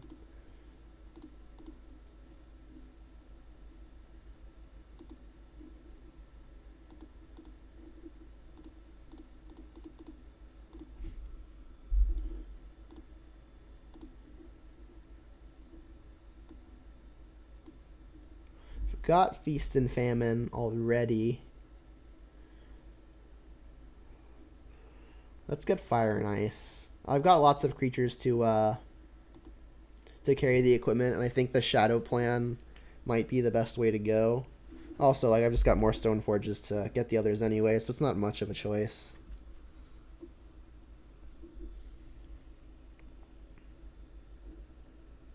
Pox, huh? Well, I'm not going to sack my Overgrown Tomb. I discard a card.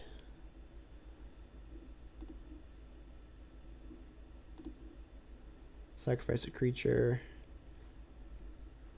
Sacrifice a land.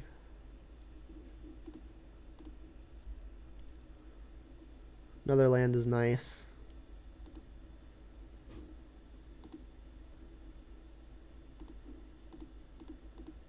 I guess now I'll get Batterskull.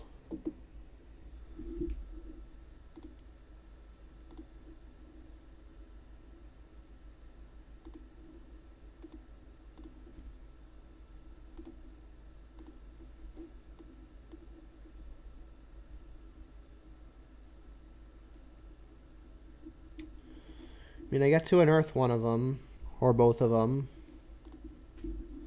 Fortunately, there's only one more equipment to get. I could unearth the Giver and the Stoneforge. That seems good.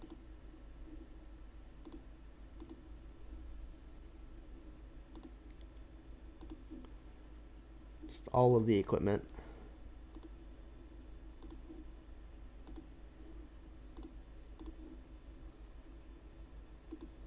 Literally all the equipment.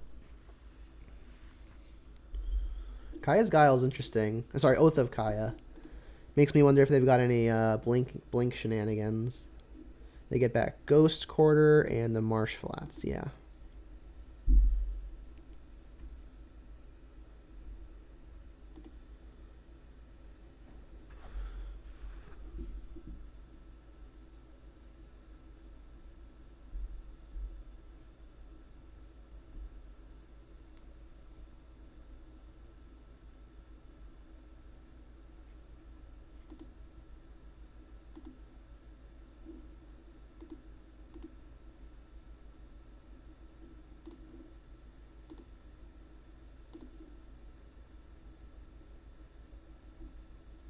In the face of their Ghost Quarter, Light from the Loam Loop, drawing basics, not really that good.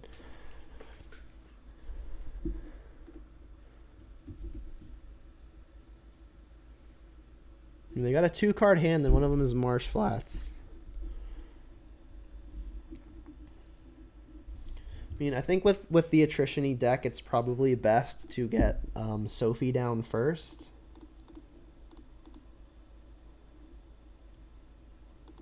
And then this can't protect itself, so it might as well get in. Really don't want to see Smallpox here. The opponent did not dredge.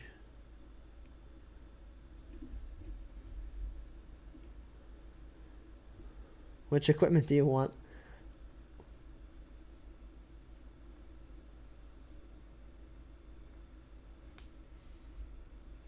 I wish when an opponent returned a card from a different zone to their hand, it would show up in the revealed card zone. No removal, please. Uh-oh. Vraska, that does it. It can abrupt decay the giver. Yep. Oh, I guess Oath of Kaya is a fun thing to sacrifice to Vraska. Shadow is good. Shadow is very, very good.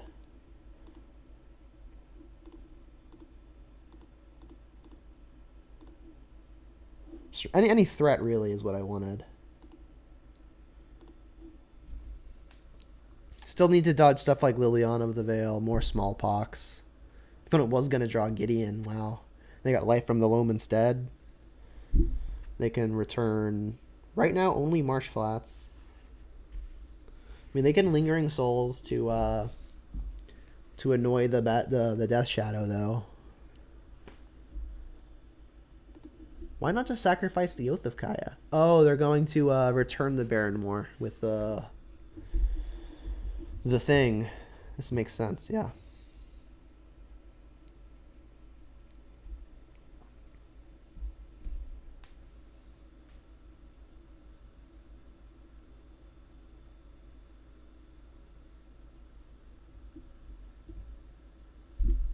Sun's Nemesis, also a cute thing to mill.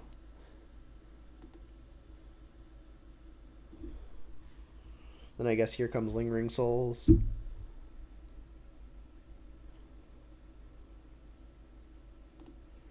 Yeah, Rest in Peace is going to be very good versus this opponent.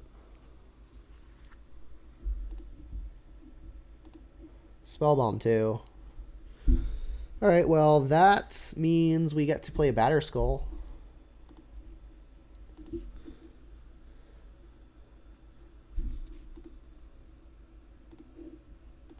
Attack the opponent so we can try to get the Sophie trigger off.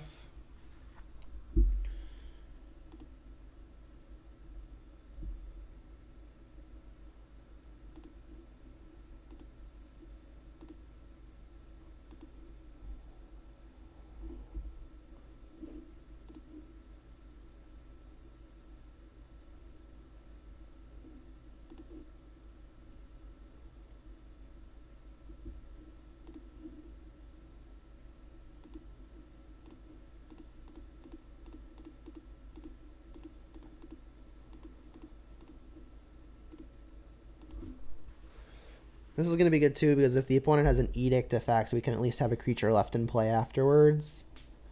This Life from the Lone Chain is going to kind of bury us, though.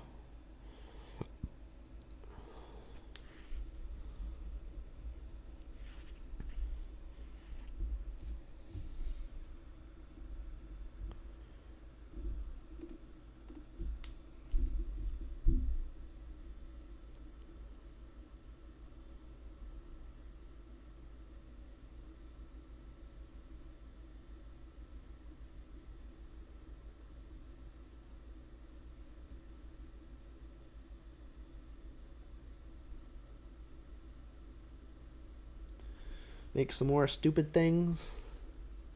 I mean, their stupid things won't have flying, which our Maul can make evade.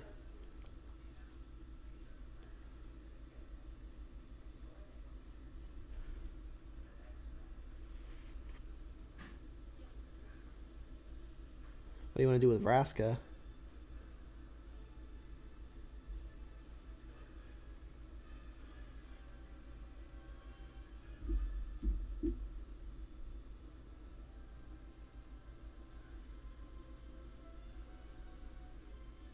There's the spell bomb.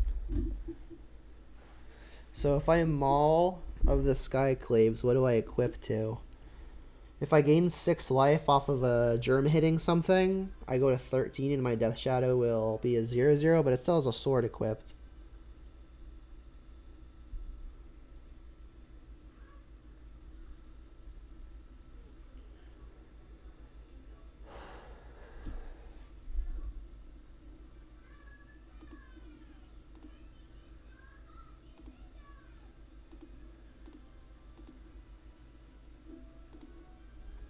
I think it should be the Shadow.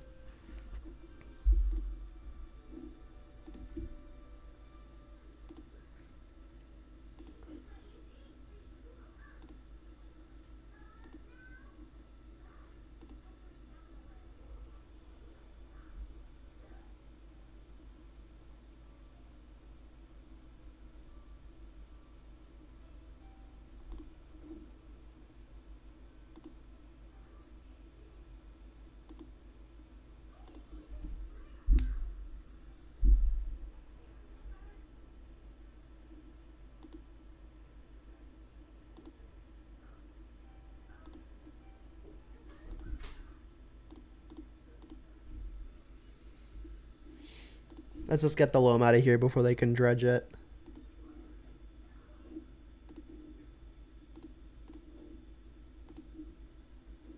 Skyclave's a good one.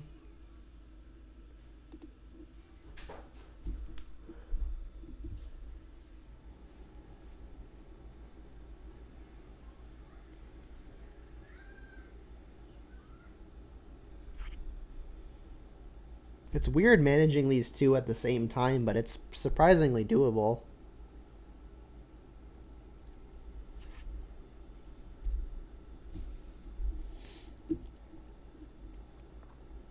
Pox? Oh, that's brutal. Had I kept this spell bomb in play, I would not have had to have drawn this yet. So I guess what am I sacrificing? I think I want to keep the flyer.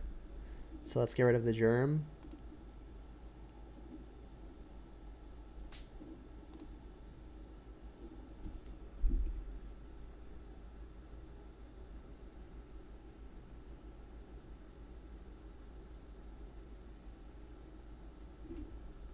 Get back a ghost quarter. Yep.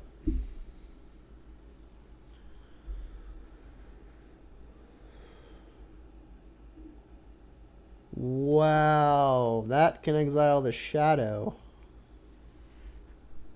That's a beating. All right. Well, now even if we draw a threat, Vraska can abrupt decay it. So now I think our only good draw is something that also finds another threat, something like our Ranger Captain. We basically have to find Ranger Captain. Even then, this value engine is too much. Yeah, we are very dead. That was an impressive showing.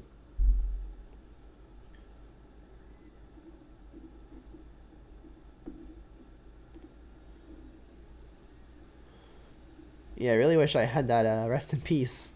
Rest in Peace is very good versus this opponent. Don't think I'm going to feed the Swarm. We could kill the opponent's Oath of Kaya, but it doesn't seem good. Good Caustic Caterpillar. That also doesn't seem very great. I'm just going to resubmit. Sword of Light and Shadow. I've seen some people playing that recently, and it seems to be doing pretty well. Definitely worth a shot. I think I'm going to resubmit this. I'm just like really hope to find a Rest in Peace.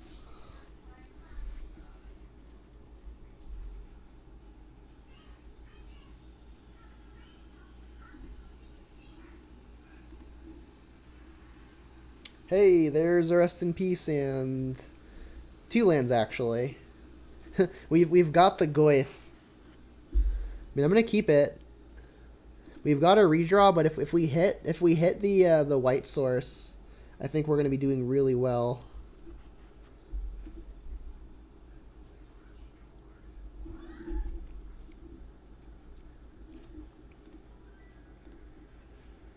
There it is.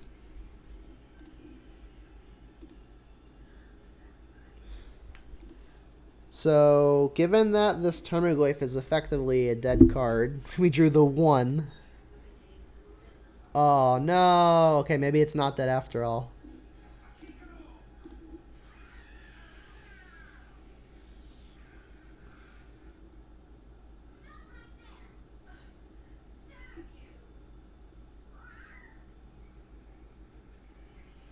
Yeah.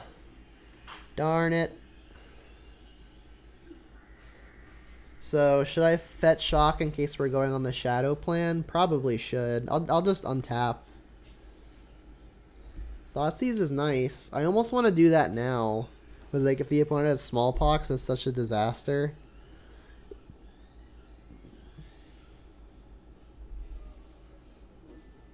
Yeah, I really want to cast Thoughtseize now.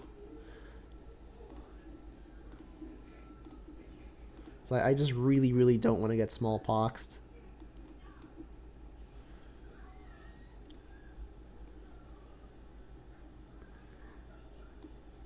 I guess I should just take the more efficient answer, so I have to spend multiple mana.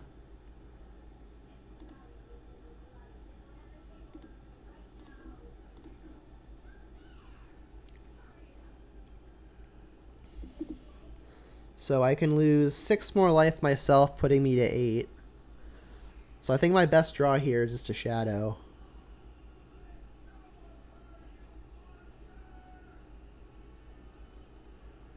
I would love the double threat here. If I draw a white source, I think I'm just going to Ranger Captain find a Shadow.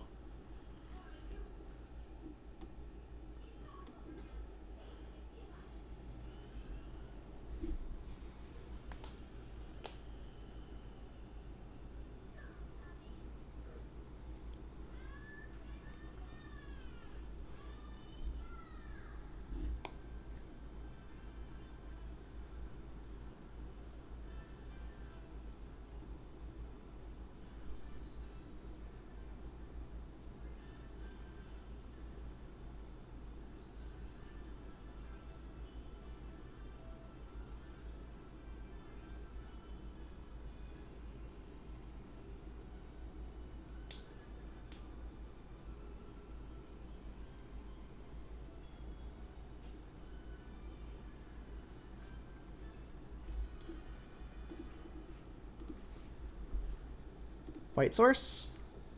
Spellbomb's good too. This is definitely going to get played as a land. And I guess I should have it come in untapped as well. So I can also play Spellbomb. Yes. Sacrifice this. And I guess I should get Temple Guard, and everything is going to be a swamp. Would I like to tap this for black or black? Gee, I don't know.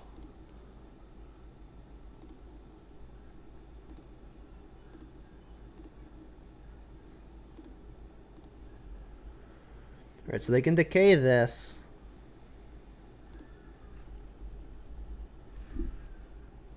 Oh, you drew Liliana? Jeez. Brutal.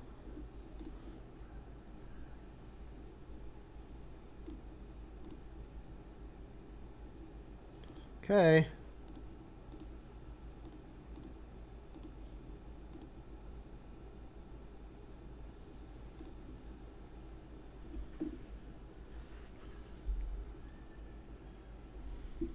That's what we needed. I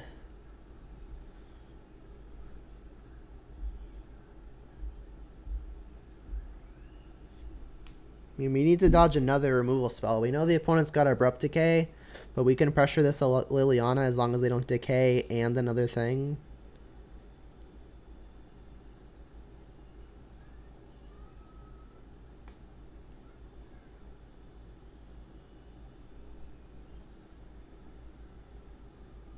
You know, I guess they can plus and discard Nether Spirit, but it doesn't actually come back until their next turn. So I'm gonna have a turn to hit Liliana.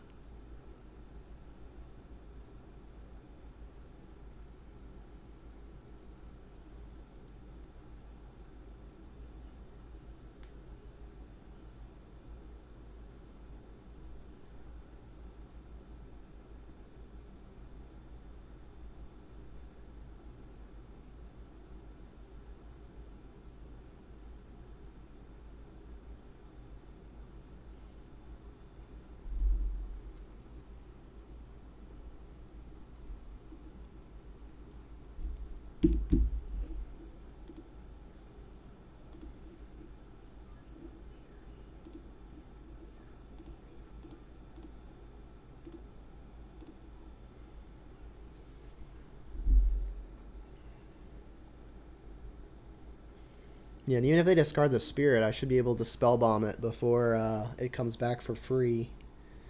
If I draw untapped land, they don't kill both my things. I can. What am I even talking about? I can't play a sword. I'm discarding it.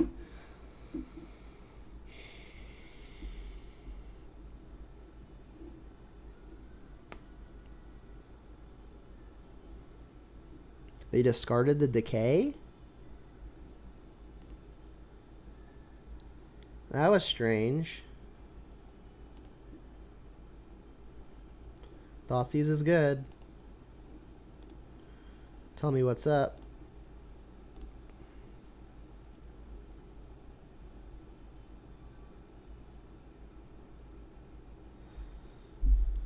Don't tell me you drew 2 answers.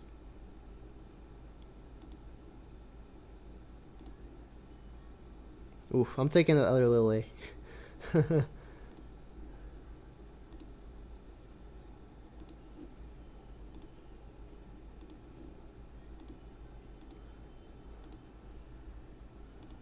Alright, we're at a top decor. I've got mana advantage and an onboard creature. I could sack Spellbomb now, but I think I'm going to want to try to catch this Nether Spirit with the Spellbomb. Like, I could draw another threat to play, which would be the reason to sacrifice this now.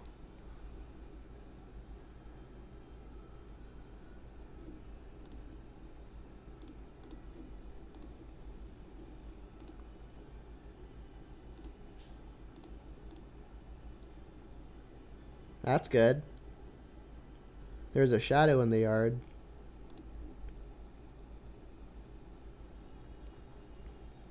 And I drew Stoneforge. Alright, we're cooking with gas now.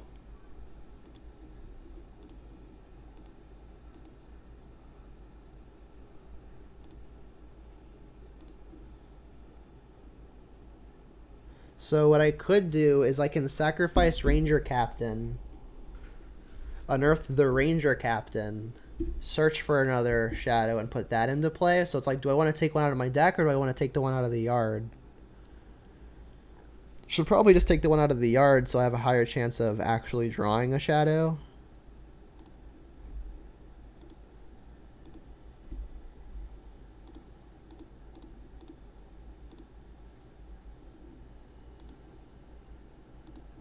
What does this get? Probably a mall.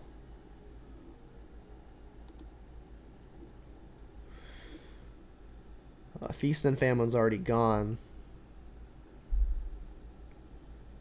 And the spot is good.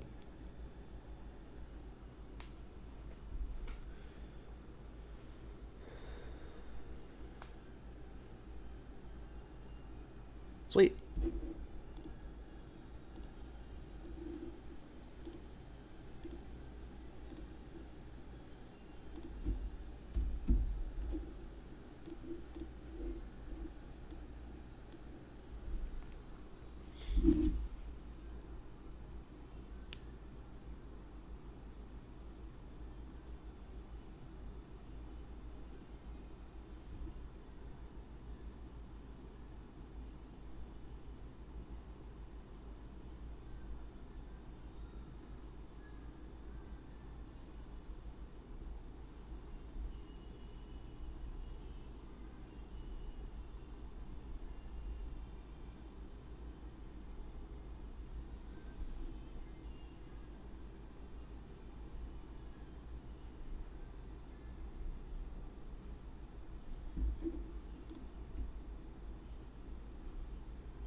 Looks like a mulligan. Only one land isn't going to do it.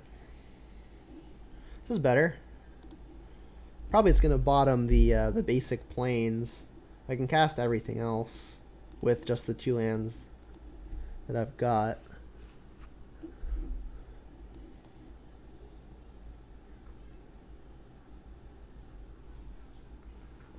Basic plains. Okay.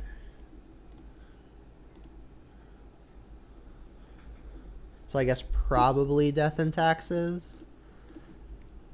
I can, since I don't have the access to the Scry trick, since I'm definitely wanting to cast Thoughtseize now, I'm just going to use the Bauble on the opponent to help inform the Thoughtseize. Yeah, and they've got a Flicker Wisp on top.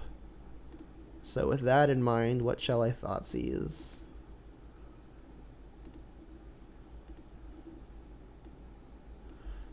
They've got their 4th Flicker Wisp on top. So it's, do I want the Leonin Arbiter or the Archon of Emeria? I think I'm going to take the Leonin Arbiter, just because that's the thing they can cast.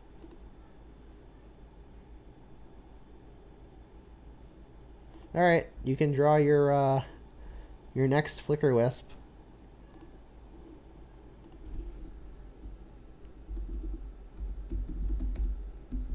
Telling my opponent nice quads.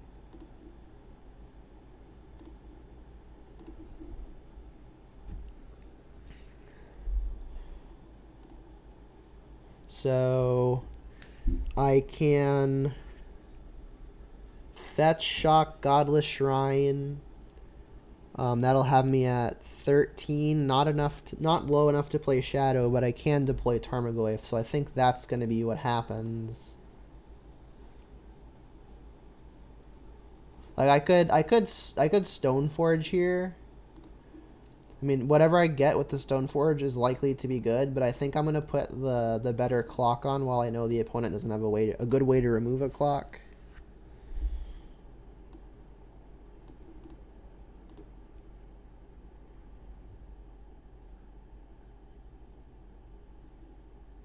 I mean, I know the opponent's hand, then it's not that good.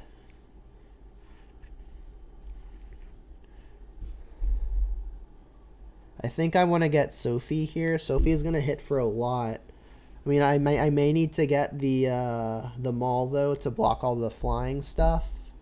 I can Thoughtseize, but I think I want to get another heavy-hitting threat down. It might just be beneficial to put the opponent on a significant enough back foot by just, like, deploying Shadow and some other stuff. Like, I'm not sure Thoughtseizing now achieves a whole lot. Let's just cast a Shadow as a 2/2. Cast I guess a Stoneforge Mystic. I should be attacking first so the opponent doesn't have this information.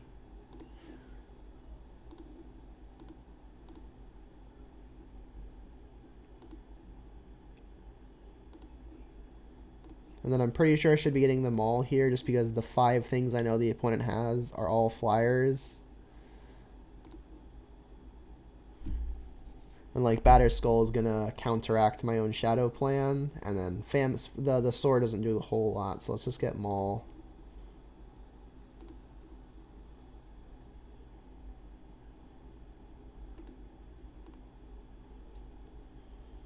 Alright, they just never do the land. Alright, so mono white, Death and Taxes. This might be a really good Caustic Caterpillar matchup. It's pretty likely the opponent's going to try to kill me with some number of swords. And then Sophie seems like it's going to be better than Feast and Famine. Just because if it connects, I'm going to be able to start killing my opponent's creatures. Feed the Swarm is just another removal spell along those lines, so is Path to Exile.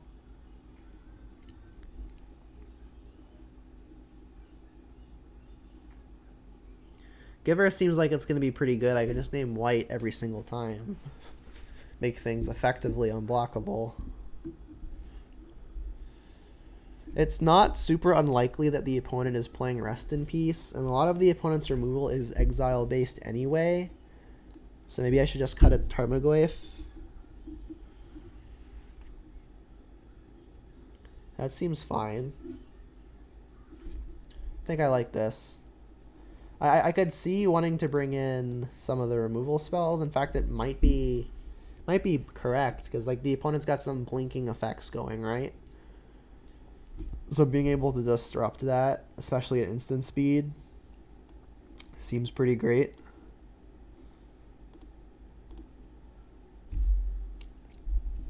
The hand disruption spells seem like they're going to be really, really bad as a top deck, so I like cutting the Inquisition and maybe even another Thoughtseize. Kind of like cutting an Unearth, just because, again, a lot of their stuff is exile based. I mean, when it's bad, it's like its fail rate is cycling, which is nice. I'll keep one of them.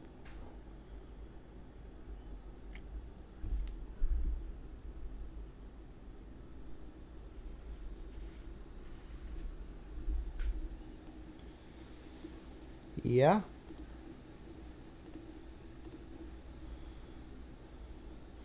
No real interaction. But I might be able to get a fast Shadow. I mean, I definitely have turn 2 Stoneforge. Alright, maybe that contributes to maybe having a fast Shadow. I can do this Scry trick here. Stoneforge. Don't think I want that. I've already got one. Should have done this on the opponent's turn, for what it's worth. Yeah, I don't think I want second Stoneforge. I want more ways to interact.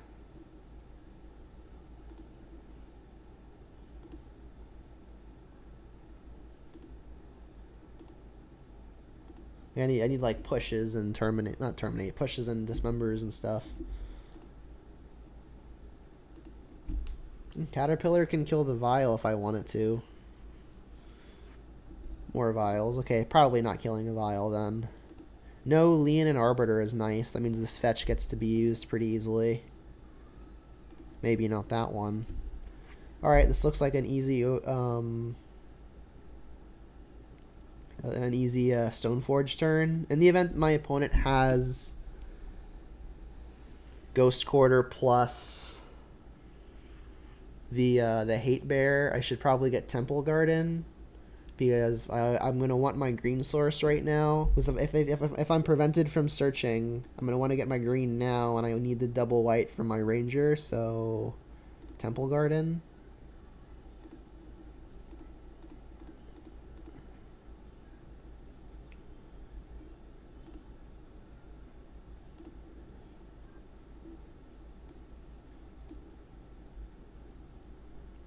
I think I'm on the Shadow plan, especially because I plan on getting another one with Ranger Captain, so let's get Sophie.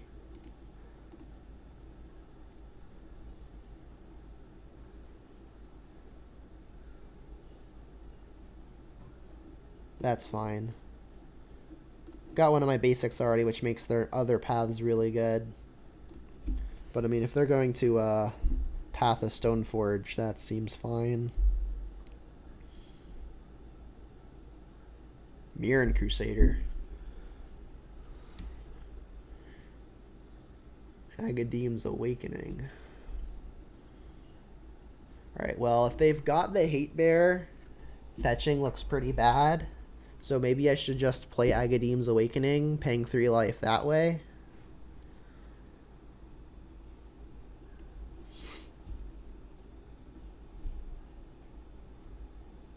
Hopefully their last card isn't Stoneforge, because then they could like give this +2/+2 and double strike it, and I can almost definitely not beat that. I don't think I'm going to be using Agadeem's Awakening as a spell, so let's just have it come into play untapped right now.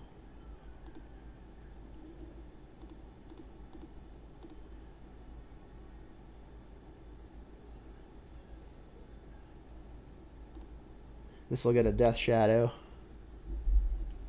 We can try to block the Crusader with the Ranger Captain.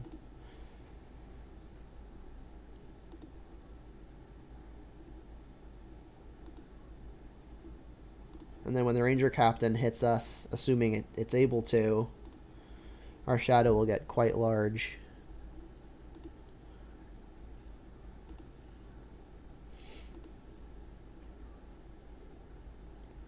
Alright, they didn't have Stone Forge. They could still make that play by vialing and then using mana.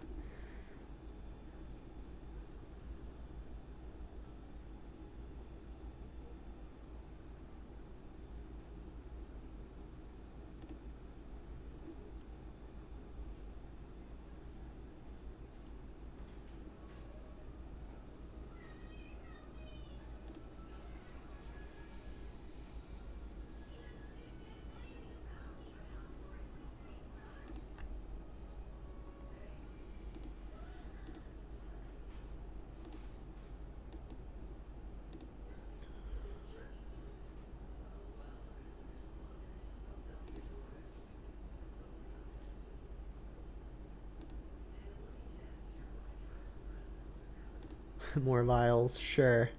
Alright, well, we're not dead to even an alpha.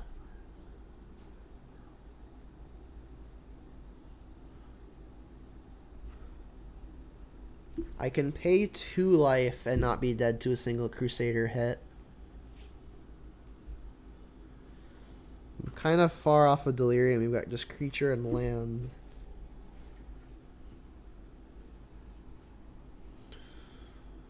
We don't even have green mana anymore.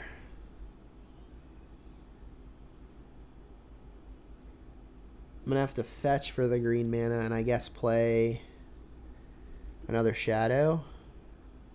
And if I'm fetching for the green mana, maybe I just do it now.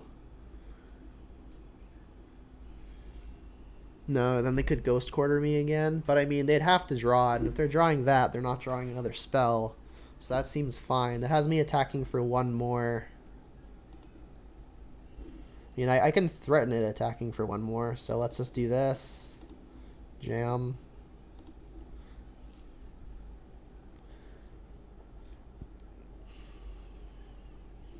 I mean, in case they draw a path, maybe I just shouldn't fetch. Yeah, I probably just shouldn't. Yeah, because, like, if they draw a path, I would just die, whereas, like, I can play another Shadow here, and just fetching and not shocking next turn represents the same amount of lethal.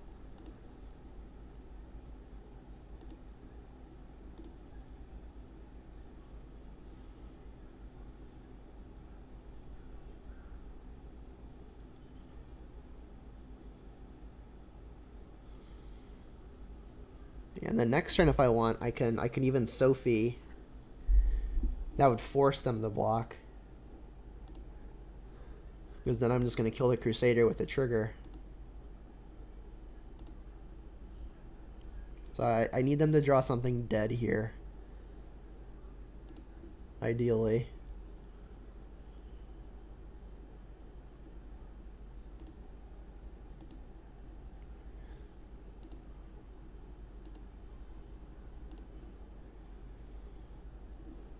Alright, well, if they've got something, they're likely to just be trying to vial it in.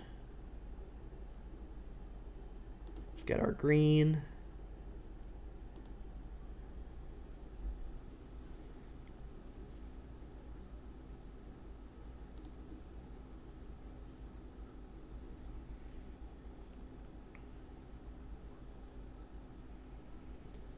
So this is protected from black and green, so Caterpillar does not block it either.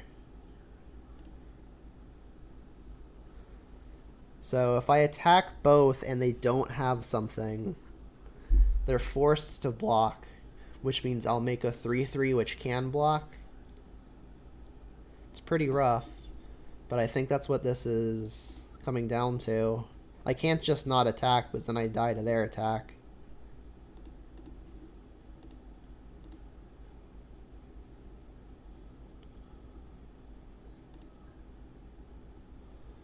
Alright, I'll make a 3/3. It's blue.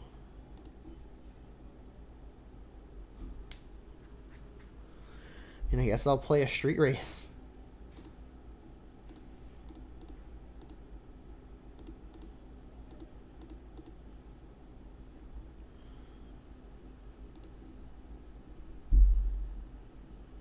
Alright, they had apparently drawn a blank. I mean, if they draw like a Flicker Wisp, it kills me. Path to Exile kills me. I think those are the only two that just straight kill me right now.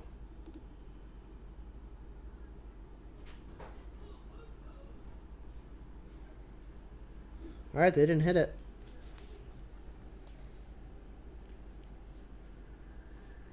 Alright, so let's do a quick deck tech / wrap up for purposes of the recording. So, all in all, it felt pretty good. I did have a few deck building non-bows that may not necessarily be mistakes. Like, so Rest in Peace, obviously a very powerful sideboard card, but it has anti-synergy with stuff like Tarmogoyf. Similarly, the Batterskull plan has some anti-synergy with stuff like the Death Shadow plan. Even as much as in the sideboard, the Rest in Pieces have some anti-synergy with the Nile Spellbombs, because Spellbomb is a when it enters the graveyard trigger, and Rest in Peace prevents that from happening. So there are definitely some deck building aspects that can improve, but looking past that, at least for an analysis's sake, the deck felt pretty smooth.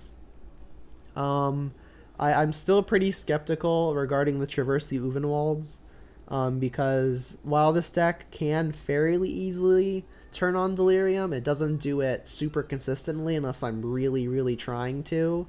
And really, really trying to may involve making awkward plays that I don't really feel like making in an attempt to advance the actual plan to win the game. So I really don't think Traverse is where I want to be. I think Traverse definitely has some added incentive in a deck like this, where I'm playing so many different creatures that can all act as silver bullets, as the case requires or prescribes.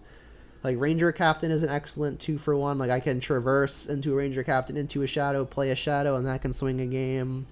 Like I can traverse for a Skyclave, I can traverse for a Giver, a Shadow, a Tarmogoyf. Like there's a lot of stuff I can get.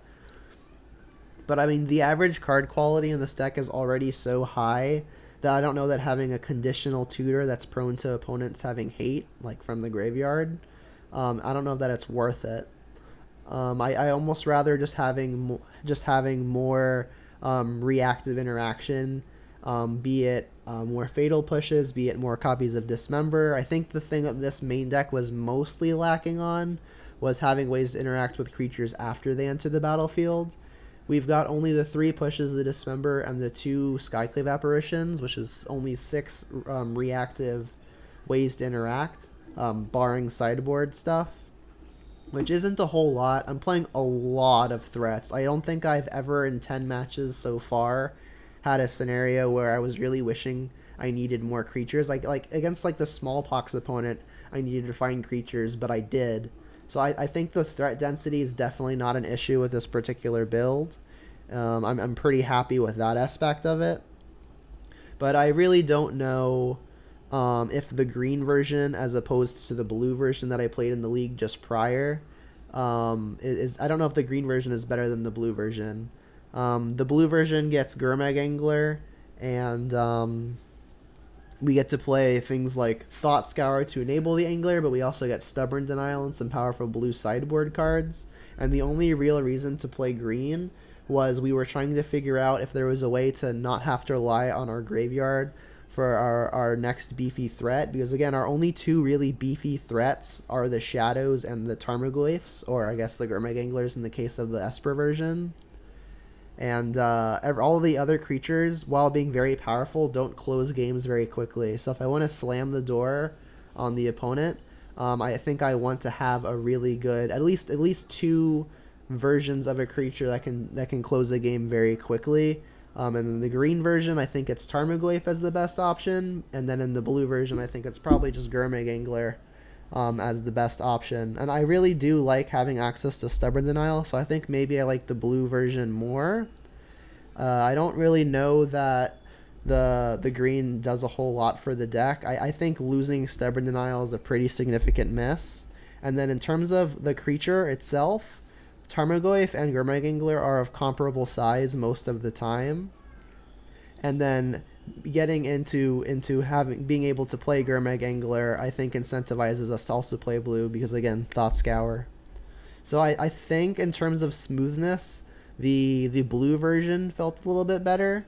But in terms of, I guess in terms of having like bigger threats more often, I think this deck was slightly better just because, again, Goyf was a little easier to just play on turn 2 instead of having to combo a Thought Scour with a Gurmag Angler. But even if I'm not turn 2 or turn 3ing a Gurmag Angler, turn 4 plus is still, it's still a 5/5, and a 5/5 is still going to outclass most things on the battlefield. So I mean, if I'm viewing this deck as a kind of nutty dump all my hand, have 15 power in play by turn 3, I don't think this is the version that does that. I don't think the Esper version does that even less. I'm not really trying to go over the top with Temur Battle Rage. I'm trying to be able to play a more mid-rangey, grindy game with stuff like the Stoneforge package, the Rangers, and the Skyclave apparitions. I just, all in all, I think I like the blue version of the deck better. But again, I've only played 5 matches with each. The blue one wound up in a 4-1. This one wound up in a 3-2. Both pretty respectable results. And I'm just going to have to test both going forward and see which one I like more and which one I really want to put some time into to tune. James says the only downside to this deck is no bolt. Yeah, sure. Alright, well, for purposes of the recording, I'm going to end it there. Thanks to all who tuned in. I've got a good chunk of you here on Twitch watching currently live. I appreciate all of you. And if you're not already following the channel or subscribed to me over on YouTube, you should definitely do that. I have all my content posted there and streamed here. And if you're watching currently on YouTube and you want to catch my recording sessions live, you can do so on Twitch. And you can find the name of my Twitch channel on the bottom left of your current screen, along with my YouTube channel, if you're watching currently here on Twitch. With that said, I hope everyone had a good time, and until next time, have a good one.